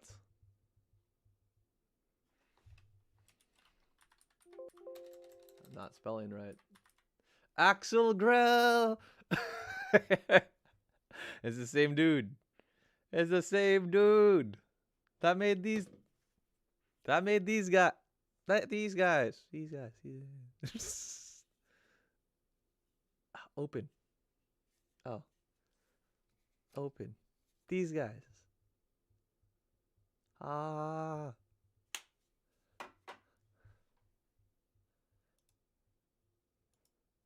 Where did you go? Where did you go? Oh, heavies. German rock bands before working in Sennheiser for 30 years. Yeah. He left Sennheiser with a dream to create unique, sound-specific headphones His name, the reason I know him is because of Sennheiser stuff. with a reasonable price tag. As a heavy metal lover, he knew what specific sound he wanted to explore first, so he put all his knowledge and expertise into heavies. Heavies are lossless. That means that nothing is lost and all artifacts and details are retained from the original recording. To achieve that, we made them low How small is that girl? Because these headphones don't look that big on everyone else, but it looks gigantic on her head. distortion and with 2 frequency ranges. Okay. Oh, hold up. Don't move. We need this. Okay. Acoustic pad. Not all headphones have that. Memory foam cushion ear cups. Interesting. I'd like to see what kind of like leather they're using. 2 tweeters. 2 subs. Chipset. Tell me more about that. On-ear controls. And resonance absorbent. You mean absorber? Or maybe it's absorbent material? Interesting. To ensure a superior heavy metal headphone experience where you can hear every single blasted detail. Then we took care of sound. Each Heavies headphones has 8 drivers. That 8-driver acoustical setup generates... Wait, what? They just said 2 woofers, 2 tweeters. care of sound. Each Heavies headphones has 8... Oh, 2 on each side. I'm stupid. My bad, guys. I was thinking he was thinking like 2, like 4 each side, and I was like, wait, that's different than the diagram, but it's 4 for complete. I get it. drivers. That 8-driver acoustical setup generates a sound field on the ear that simulates a natural, front-oriented sound field. Basically, Heavies will have you feeling like you're... I feel like she's not a metalhead. I feel she's a paid actor. But they had all those people in the beginning that were talking about it that seem more authentic. Why couldn't they just use them? Your favorite artist is playing right in front of you. Now let's talk loudness. You don't have to listen to metal loud. Bro, that's not fair. This dude's eyes are not fair. How fucking dare he? How fucking dare they use this dude? How dare they? Many times, you're gonna really want to. Oh, You're gonna go really, back. many times, you're gonna Oh, it's a dial. I was like, is there a random touch function on the back end? He's using the dial to dial in the volume. Okay, gotcha. really want to, but without harming your ears. Heavy's loudness enhancement technology is based on a psychoacoustic model. It makes music sound louder without a higher sound pressure level and without sacrificing clean, natural sound. That's how they do it. Never seen that happen before, but we can see. It's interesting. And our built That's also a SPL dosimeter interesting. technology louder without a higher sound pressure level. That is also an interesting and driver without build. sacrificing clean, natural. Interesting. Exposed. I wonder if that's gonna be annoying on the ear. I'm guessing that's on this inside part here, and not on the outside. Because otherwise, that would definitely hit someone's ear. But maybe it gets around it. I would be worried about comfort with that though. But sound. And our built-in SPL dosimeter technology will protect your ears from listening fatigue or hearing loss. this would be actually like not look that bad. Like pretty classy, except for this. But I get what they're trying to do. Maybe that's the. Is that? Wait, is that? No, it's not branding from Grow. Or maybe it is, but it's not on that one. But I get it. It's like an EQ, or it's like a sound levels bar with the. So yeah. In other words, play music loud, maintain your great hearing. See, that's dope. I like that. I like that. It's a tactile button with a dial. I like dials. I don't know why people got away from dials. Dials are like a nice experience, like granularity, just like relatively useful. I like scrollers. You can really crank up the volume to 11. Lawn blower. Leaf blower. Then there's all that rest of the stuff. Ooh, Noise that inside. cancellation, long battery life, premium ear cups. Everything is done with utmost quality. We like our headphones like we like our music. Really, really good. But you can't just take our word for it. Here are the metalheads and what they think. Right away, I could hear every note in the guitar, every hit in the drums. You can hear all the different instruments. I can hear all the frequencies. It's really cool. It's like being in the studio and being like at a live show at the same time. The drums are pumping and like everything's perfectly balanced. Fantastic. We are a group of metal lovers. Axel Grell. Guy Fangold. Why does that sound familiar? Alexander Groove. Some of us worked with sound for Why does that sound like those two guys sound familiar? I feel like Alexander Groove made his own speakers back in the day.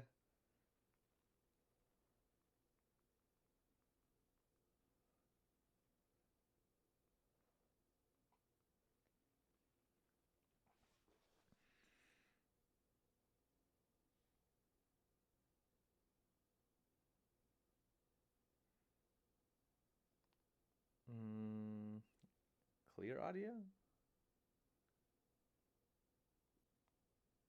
Let's see. Alexander Groove. Clear? No.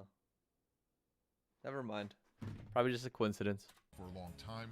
Some of us are headphone addicts, and all of us are passionate about music. Just like Axel, we all knew we wanted headphones that would respect the music that we love so much, so we created them. Now you can dig them too. Get Heavies and enjoy headphones that bring out the smallest details in the loudest fashion with the best sound.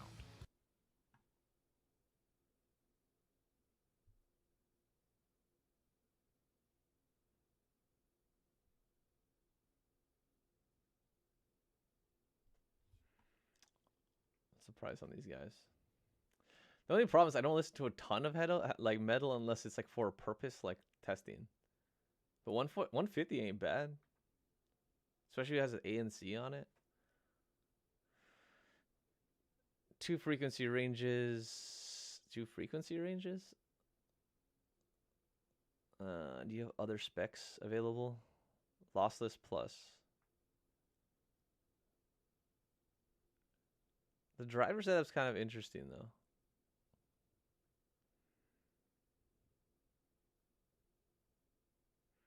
Okay, here we go.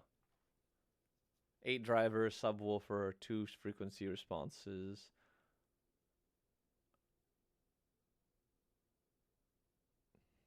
Hearing loss damage. How loud? As loud as you want. I don't get how that means. Like, there's got to be a maximum. 159 on Kickstarter. 50 hours. Wow, that's super good battery life. It's a whole fucking week. Do you have specs? Codec? Nope. Drivers? Can't spell drivers. Sizes? Driver? Nope. Damn. Okay. No specs. What's the risks?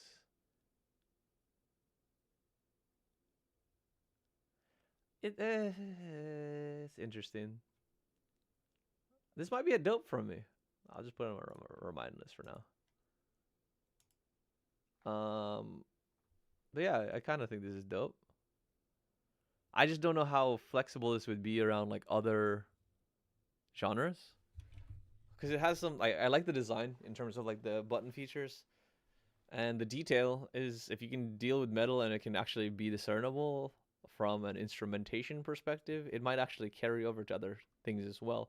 I just want to make sure it's not too warm. If I can get a neutral signature on it, that would be lovely. And if it's a Seni guy, it might have more balance.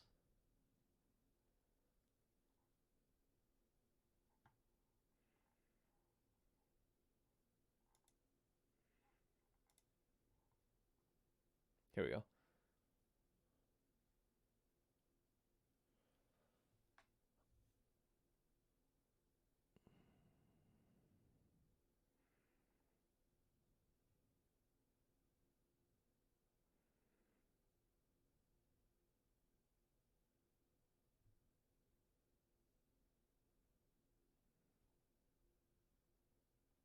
That's interesting though. 150 is not too bad. That's enough for me to like sort of run a beta test number on. And I can justify that with how this channel is growing. So maybe something I can do. 23 hours to go. Shit. Dubundu. Is this on Kickstarter or Indiegogo? Ali. Oh, this is so annoying.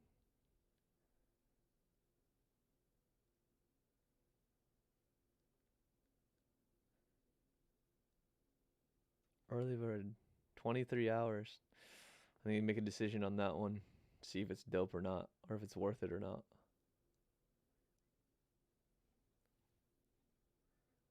Let's see. What is this? Debundo? Debadu? Debadu? Debadu badu badu. Debu badu badu boo boo. Debu badu boo boo. I don't see that. Ollie, what is this device you were talking about? Debadu? Debadu? Let's try Indiegogo.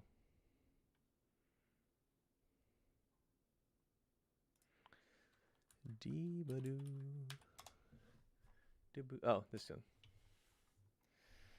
Okay, let's go. Let's see what it is all about. It's on Vimeo. Interesting. Oh, it's a super short video. What's up with this?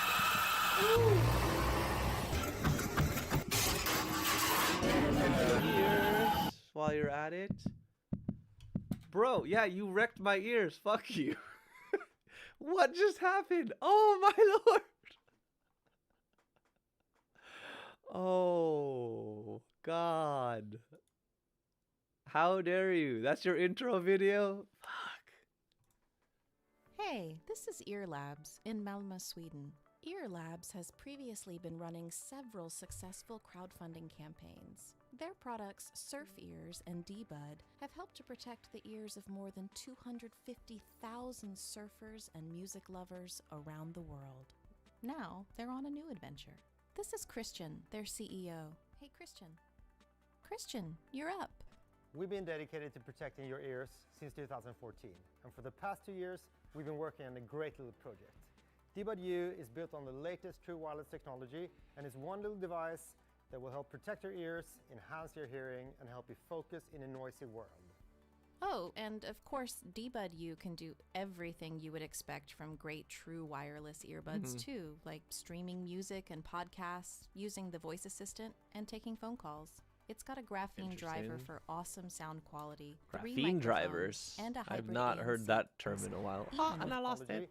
Music and podcasts, using the voice assistant, and taking phone calls. It's got a graphene driver for awesome sound quality, 3 microphones, and a hybrid ANC for the best possible noise canceling.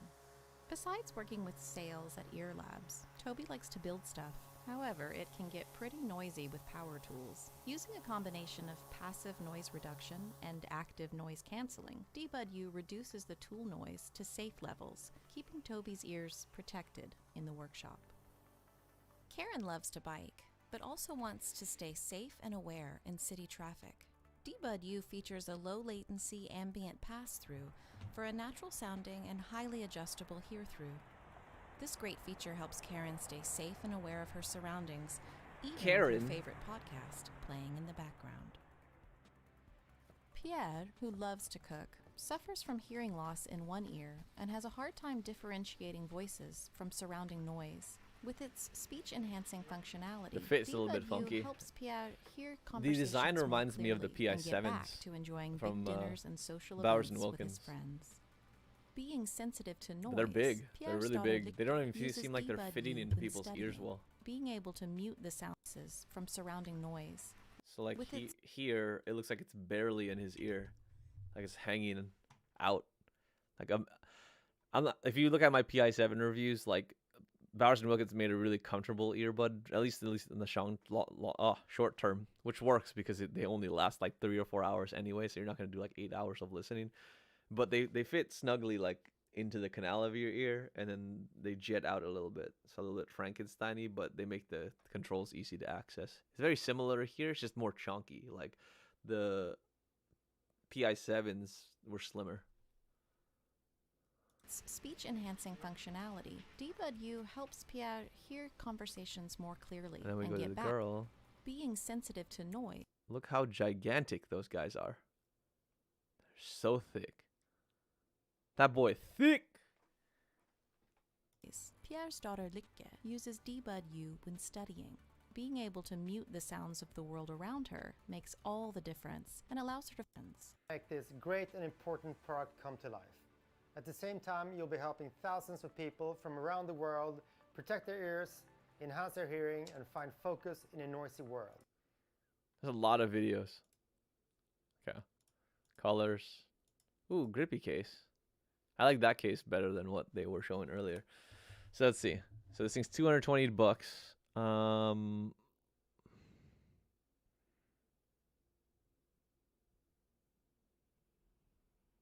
So it's like a ANC focused headphone.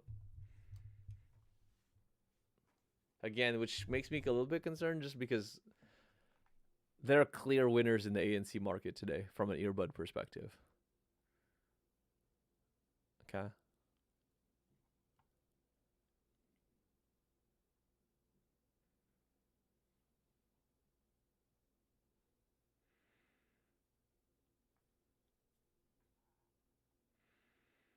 Interesting.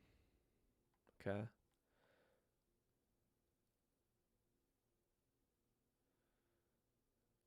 Perfect pitch, silence into super hearing.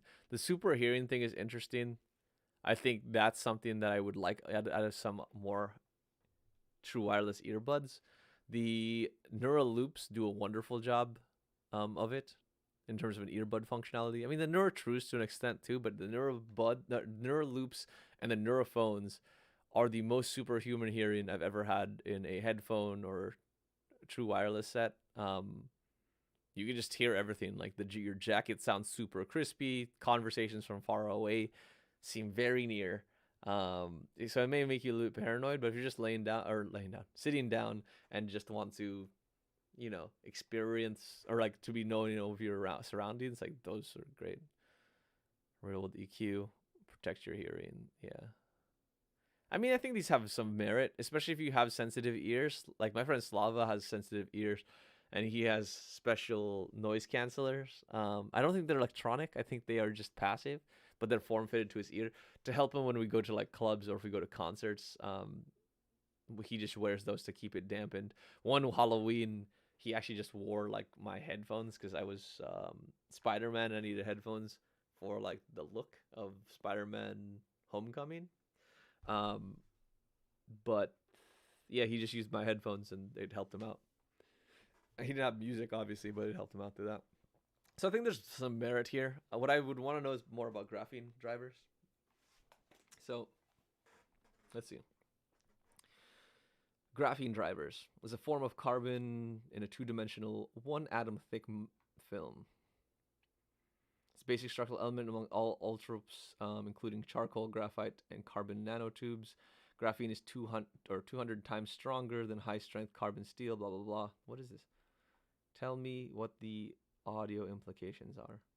Graphene is an ideal material for speaker diaphragms as it is amazingly strong and can be extremely thin and lightweight. It's also relatively expensive. Graphene is stronger than steel and thinner than paper and is best at electricity with electrodes moving at 1/300th of the speed of light. The lightweight properties allow it to move rapidly and act sensitively.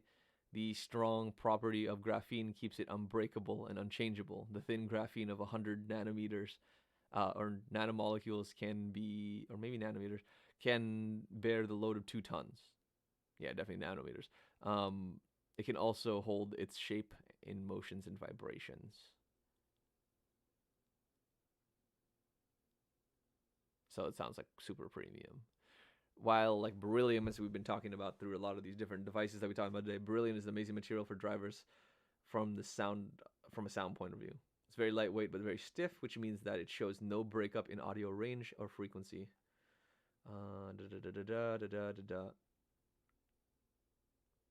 It can minimize ringing distortion heard in the head in traditional metal diaphragms. It's not commonly used as dust is created using its production and handling of raw materials is such extreme toxic, can cause cancers, blah, blah, blah. Okay. Yeah. So graphene seems a little bit more premium, a little bit more resilient.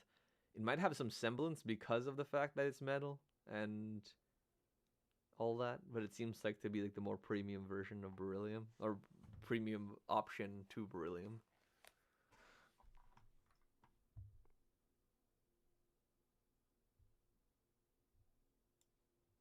Okay, let's check out this tablet.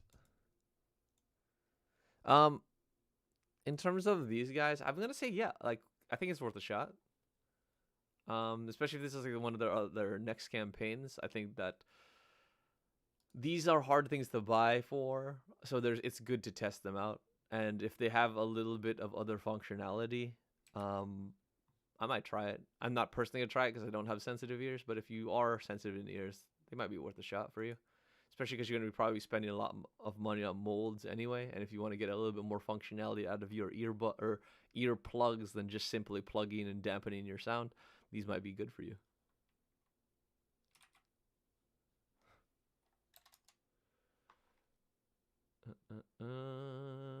Three-in-one hybrid tablet. Already raised all its money.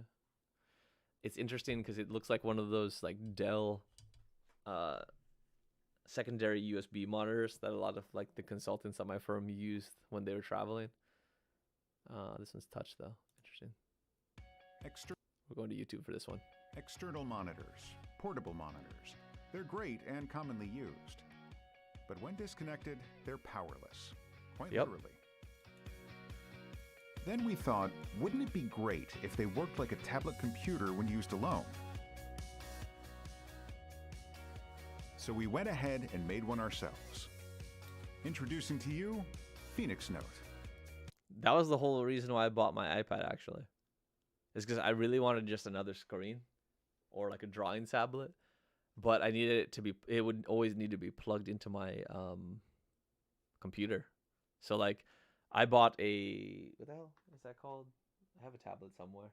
I got a drawing tablet basically, because I wanted to get into digital art a little bit more, because I have like this vision of like I'll go on to say a vacation or a trip with friends, and I'll pick my favorite photo that I take and then draw it, because I think that would be like a cool little memento of that product, and then I can put it in a binder or hang them or whatever. So I need to get better at art for that. But it was just like carrying my laptop plus the wires that needed to connect to the tablet for it to work. Like from a professional setting, if it was just at home, that'd be fine. But to travel with it and do that sort of stuff, it didn't make any sense. That's why I got the iPad Pro. But if something like this would work, that would be nice too. Phoenix Note combines the best features of a tablet computer, external monitor, and drawing tablet.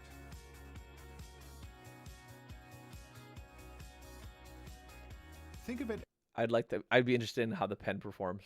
Because what I've noticed when talking to a lot of these like digital artists is like the pen matters in terms of weight, shape, as well as like usability and how it scratches the screen. So and fineness in terms of like pressure sensitivity and things like that. So that'll be a really important part for this product.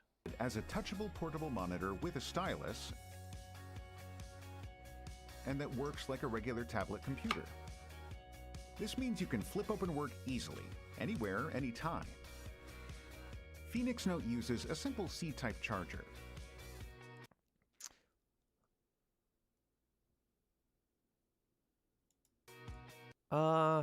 An inch and a half can matter, depending on what you're trying to do. For drawing, it shouldn't necessarily. I mean, definitely like more real estate matters. But yeah, for productivity, generally the bigger the size, the better. But from a portability perspective, if you add that extra half-inch stretch, it starts stop fitting in backpacks. So like there was always a larger option. I think there was always like a 16 or 17-inch option for people having secondary monitors that are USB powered at work. But people opt out of those because they start becoming harder to travel with. So they just don't backpack well.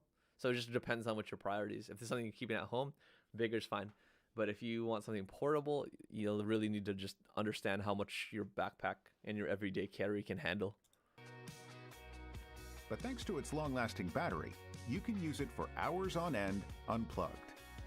It creates a productive work environment, regardless of time and space. I like how it says It also boasts the a mAh hours, but it 15.6-inch doesn't tell me, ultra-wide like, the and actual full time. HD resolution screen that is not 15.6 should fit in most in backpacks. conventional tablets. Unless This it's like means wider.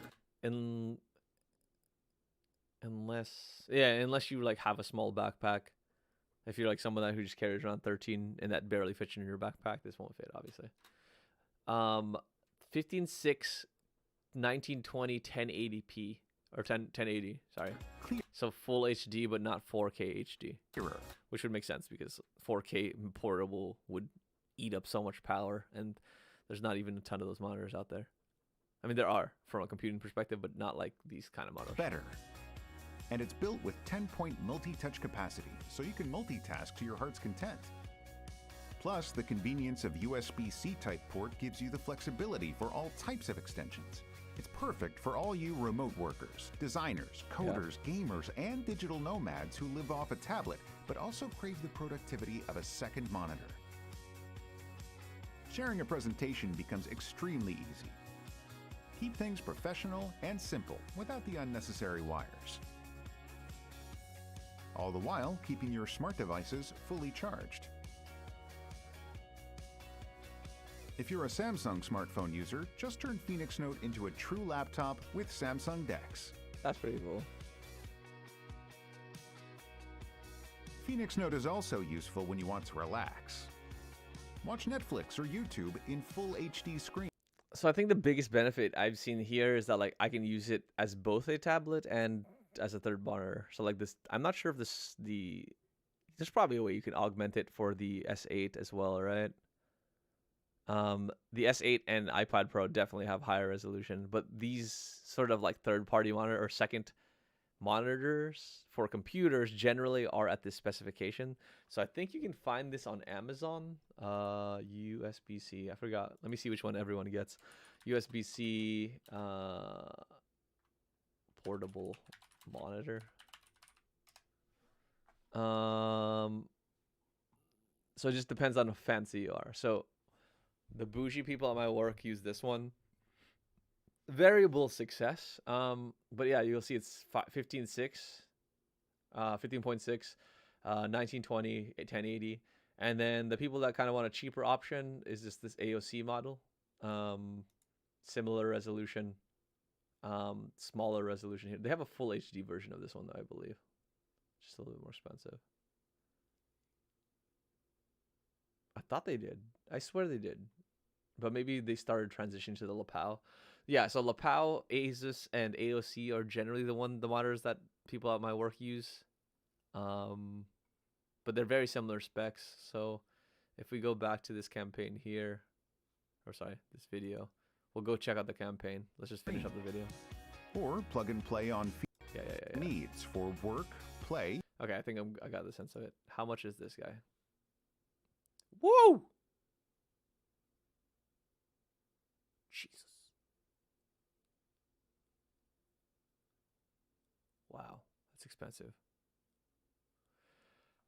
If this was a higher resolution, I might give it a pass.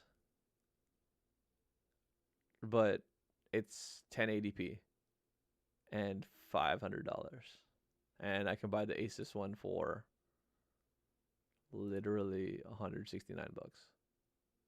Because again, like Ali, like you said, the only big differentiator, I mean, yeah, the only thing that it would make it useful is that it's a third-party monitor. Because like the iPad Pro and Ultra have better resolution and can be used in that sense. They just can't be used as third-party monitors. I don't think there might be a way. You definitely can if you have like a MacBook and you're using it. You can use the iPad as a third monitor or a second monitor. I'm not sure if you can do that with the S8. There might be a way, but this is just like really low resolution, $200. Like so, like using this as an iPad or like a tablet doesn't make sense to me at 1080p. Just super low resolution, especially if I want to draw to, like that resolution is not going to be all that great. So this is a pass. It's definitely a pass. I would rather just upgrade and buy an iPad Pro. And then maybe the S8. S8 is pretty cool too. I just haven't had it in hand, so I can't say anything about it or too much about it. If the S8 can actually be used on Windows devices as a 13, then this is moot. Like I would just never ever look at this. So this gets passed on a lot of different fronts. Yeah, but that was a good find. Just not really commendable in my sense. Audio speaker filter. What is this? YouTube. Hi guys, it's Mark from Odyssey, here to talk about something brand new. As you are all well aware, hybrid work is now the new normal. Sometimes we work from home, sometimes we're from a hotel, and once in a while we do still have to work from the office. The brand new Odyssey filter is our very first speakerphone product, designed specifically for that hybrid workforce. When we say speakerphone, we know what you might be thinking. This is not another big, cumbersome speaker that you might find in any office conference room. Here is the Odyssey filter. It's sleeker, which is nice. Average is...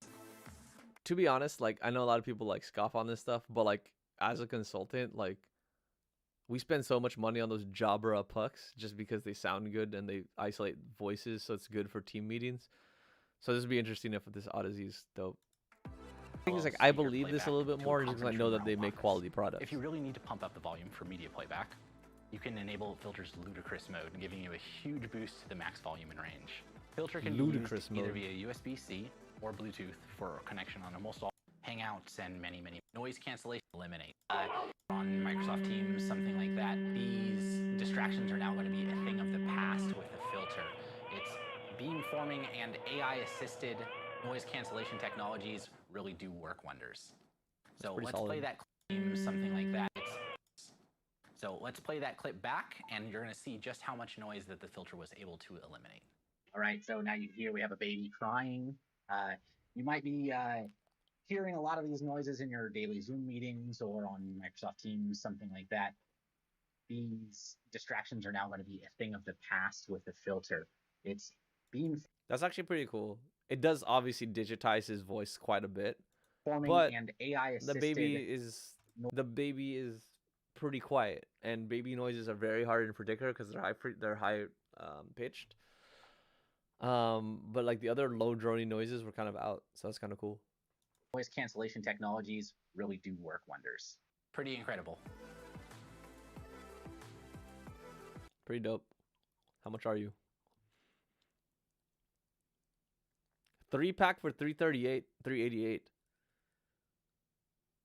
How much is one, bro? $175. 3-pack for $388. Like, if I could get my team on that board with that, and I could promise delivery, that's the biggest thing. If I could promise delivery, when's delivery? Oh, it's already done. Is this done? Can I buy this? Like, I could probably like convince my project to buy this, but we're also not traveling, so maybe not right now.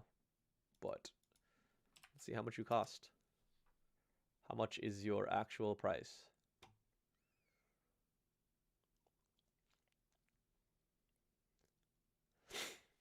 Yeah, the fact that it punched out that baby's, that's the worst. The fact that it punched out this baby. God, I was up too late last night. The fact that it was able to, see, the fact that it's able to drown out the baby, that sounds terrible too. The fact that it was able to reduce the sound of the baby is quite impressive. Now, this is $250. So how much is Jabra Audio Puck?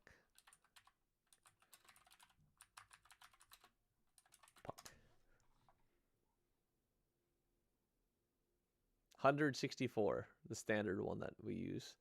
Fancy people use this one, $210. So it's like in the range. It's in the range. So not too bad, $250, and it's sleeker, so it's not like this giant thing in your bag. So potentially, bookmark this. Maybe. If I start traveling again, that might be interesting. If I do, I'll do a review on it. but I doubt that we're traveling this year. If we are going back to traveling and doing back to the office stuff, I'll let you know. But I'm not, so future consideration. These look generic as hell. $35 too. Come on. You're just putting a product out there to put a product out there. How much money did this make? $13,000. Production cost is probably like $1,000.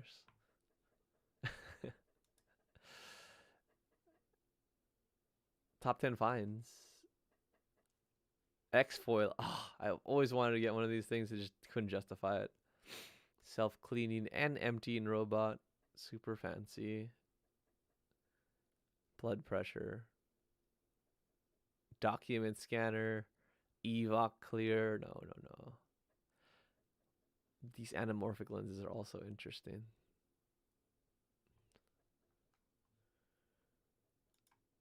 But the thing is, it's funny is that I've seen these campaigns on top there for a little bit. This is the reason why I don't like Indiegogo as much as Kickstarter, because I just feel like they rotate these promotions a little bit better. It just seems like a little bit better and more like vetted platform. Let's see other things that are nearly funded. See, like a lot of games in comics, books, which is good. I kind of like seeing that. It's not all technology.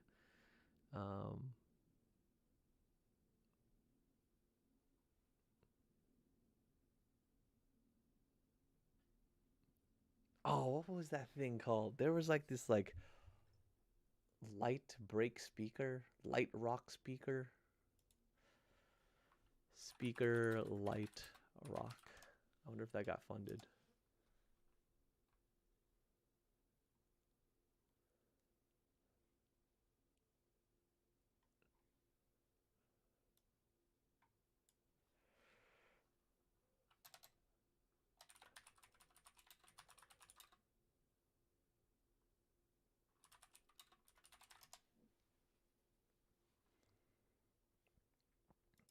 I'm like literally typing dumb stuff.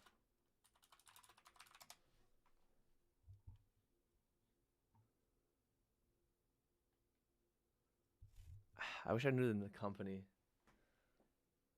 What was the company that made like the binder, the accordion, the book light?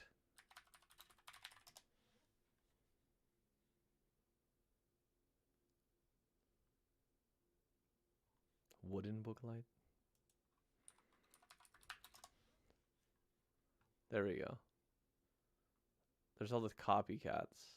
Wayfair. There's so much copycats. What was the original company? I used to buy these as gifts for people.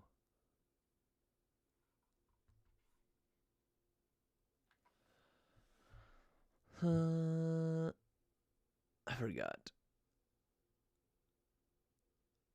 Because I started buying people the knockoff ones just because they were cheaper.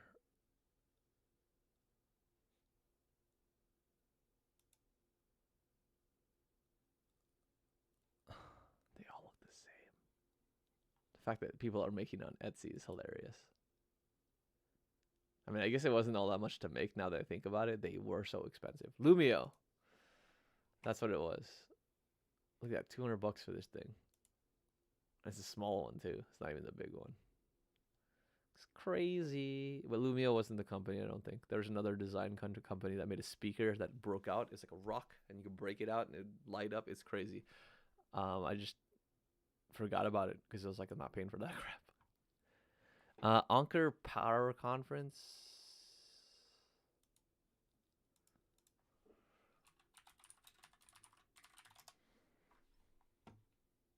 Ooh.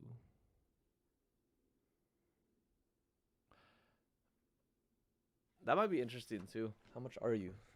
I mean, I'm guessing it's cheaper just because it's Anker and they have generally relatively priced stuff.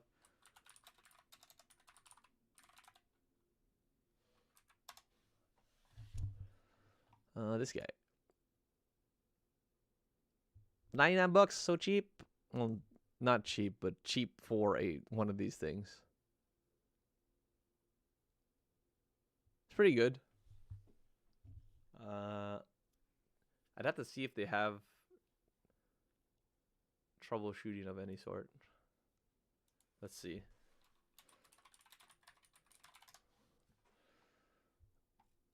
Noise canceling. Let's just check the dude's review real quick. Where there's other around, actually, is the quality is quite good. It isn't perhaps designed for music listening, but the indicator light stays up and clear. There's some audio now sample. the phone is activated. We see that because as we are turning the device here on its axis, you can see the LED indicator light stays on where it's picked up my voice. So it's That's using cool. these 6 microphones here to. We are now see how it's able to pick up our sound. We are now starting a test using the microphones here. I'm going to snap, make noises from different directions, see how it's able to pick up our sound and whether the speech sounds loud and clear. So you can see that in that quick demo, that is exactly what the microphones sound like on this device, and that's what other people will be able to hear. Progressive side C port into that same phone, charging here. Yeah, but he didn't show like the noise cancellation feature. That's pretty cool though. Maybe an option. Oh, there's an audio test. Hi there, welcome to this. Hello. So if it can't handle this, then that's no good at all. give that a try. If it can't Yeah. Same 30 centimeters from a distance of a conference, right? If you're in a room and you're talking on a conference phone with others, you would speak clearly and you would speak quite loudly. So, yeah. So let's just move in again, and there we are, back to 30 centimeters. An unboxing and look different targets to subscribe. Does he have like a one where they actually do unclear audio? I would be imagining you using a conference. Was that just not cost? Yes, and again, you can still see the levels are picking me up just fine. The lights come on here. If I tap this side, I think it just the idea of speakerphone at a distance of 30 centimeters. It's definitely a little bit more digitized than the Audis, but it is again $150 cheaper, so definitely an option. Again, I would test it, but I just don't have an area to test this in, just because I'm not traveling yet. My brain, especially my design brain, would say that I'd probably just splurge and pick up the Audis. I'm a little bit fancy that way, but the sound capabilities of that one did sound a little bit more clear, as well as being able to like drop. He stopped saying "draw," not that baby. Was able to reduce the sound of the baby, which is very impressive to me. So I'd probably pull the trigger on that one if I ever needed one. Plus, it's slimmed down. It's more slim, less bulbous. So I'd probably go down with that one. Yeah. I don't know what else to talk about, guys. I'm kind of wrapping close to this end of the stream. I do need to sort of like get my snowboard in a place so I can get it what do you call it, waxed. But I guess I could do that here, maybe. I don't know. But yeah, I don't know. I think I'll probably wrap it right here just to give me a few minutes so I can just like take the bindings off my snowboard, because I do have to bring it down to the shop to get it waxed for that snowboard trip. But I do thank you guys for tuning in. Ali, thank you for showing up. I know this is on your Liberation Day. I hope you have a good celebration this weekend for it. Get to see family, continually eating good food, all that sort of stuff. But I will be again live stream next week, not May the 4th, but March the 4th. At 9 p.m. EST, so that'll be like certain people's mornings, which will be rough for some people. Oh, wait, there's one, Mr. Sergiano. So we can do this test before we leave. But yeah, if you guys want to see the Link Buds again, these guys, whoop. Yep. I'll be doing some live listening on those next week in preparation for the review that would come in the week after. So yeah, if you have songs or you want to listen in and see how they're holding up, definitely join us on that stream on next Friday at the nighttime. But let's see, Mr. Sergiano Onker.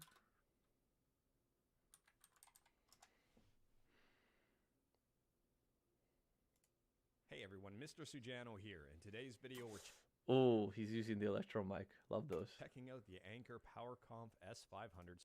Like if I do more of these live streams, I'm definitely gonna look at getting this Electro Buzz mic. Is so dope. Speakerphone. Further, and I'm about 10. Realized I'm pretty much good to go. I'm about 10 feet away from that S500, and I just realized I'm wearing pajama pants. But that's okay. If you work from home, chances are this is probably your regular attire. I'm going to walk around a little bit here just to give you an idea of how this sounds when I'm walking around the microphone. It's really digitized. The Anchor S500 helps out with that a little bit, and you can probably, well, hopefully be able to hear my voice over that music. Tests. I've got the S500 wired to my computer. I'm kind of curious to see how this sounds wired. Test that I did with the music in the background, voice isolation. Oh, this is the S500 away though. From the device, do the same test yet again. This time we do have the music on S500. I thought we went the power conf. This one's super digitized. It's not really helping. I'm really curious. He doesn't do the power conf, but he does this S500. Oh, I guess it's the same thing. Oh, it's power conf S500. I'm really curious to see because this device and one thing going to interfere. I'm really curious to see because this thing does it picking up. I'm gonna walk away here 5 feet. Pairing was the last thing here is that the S5. Yeah, I don't know about that one. I do think the audio sounds better, more vocally as well as isolation wise, but for future tests if we ever travel. But again, thank you guys for joining the stream. Again, please consider liking, subscribing, commenting, doing all the things that you know we do in a video that you like and love. And check me out on my new Instagram handle. I've always had one for my personal stuff at Voltakina. But if you want to check out the channel's one where I'll be putting like the reels, announcements of my live streams, like some more behind the scenes sort of things, definitely check out Utmostcoin YT. On Instagram. That'll be where this channel has that. I'll put all the links to that stuff in the description, so if you guys are interested, definitely check that out. Thank you guys so much for tuning in, and I will see you next week to talk about the link buds. So as always, appreciate you.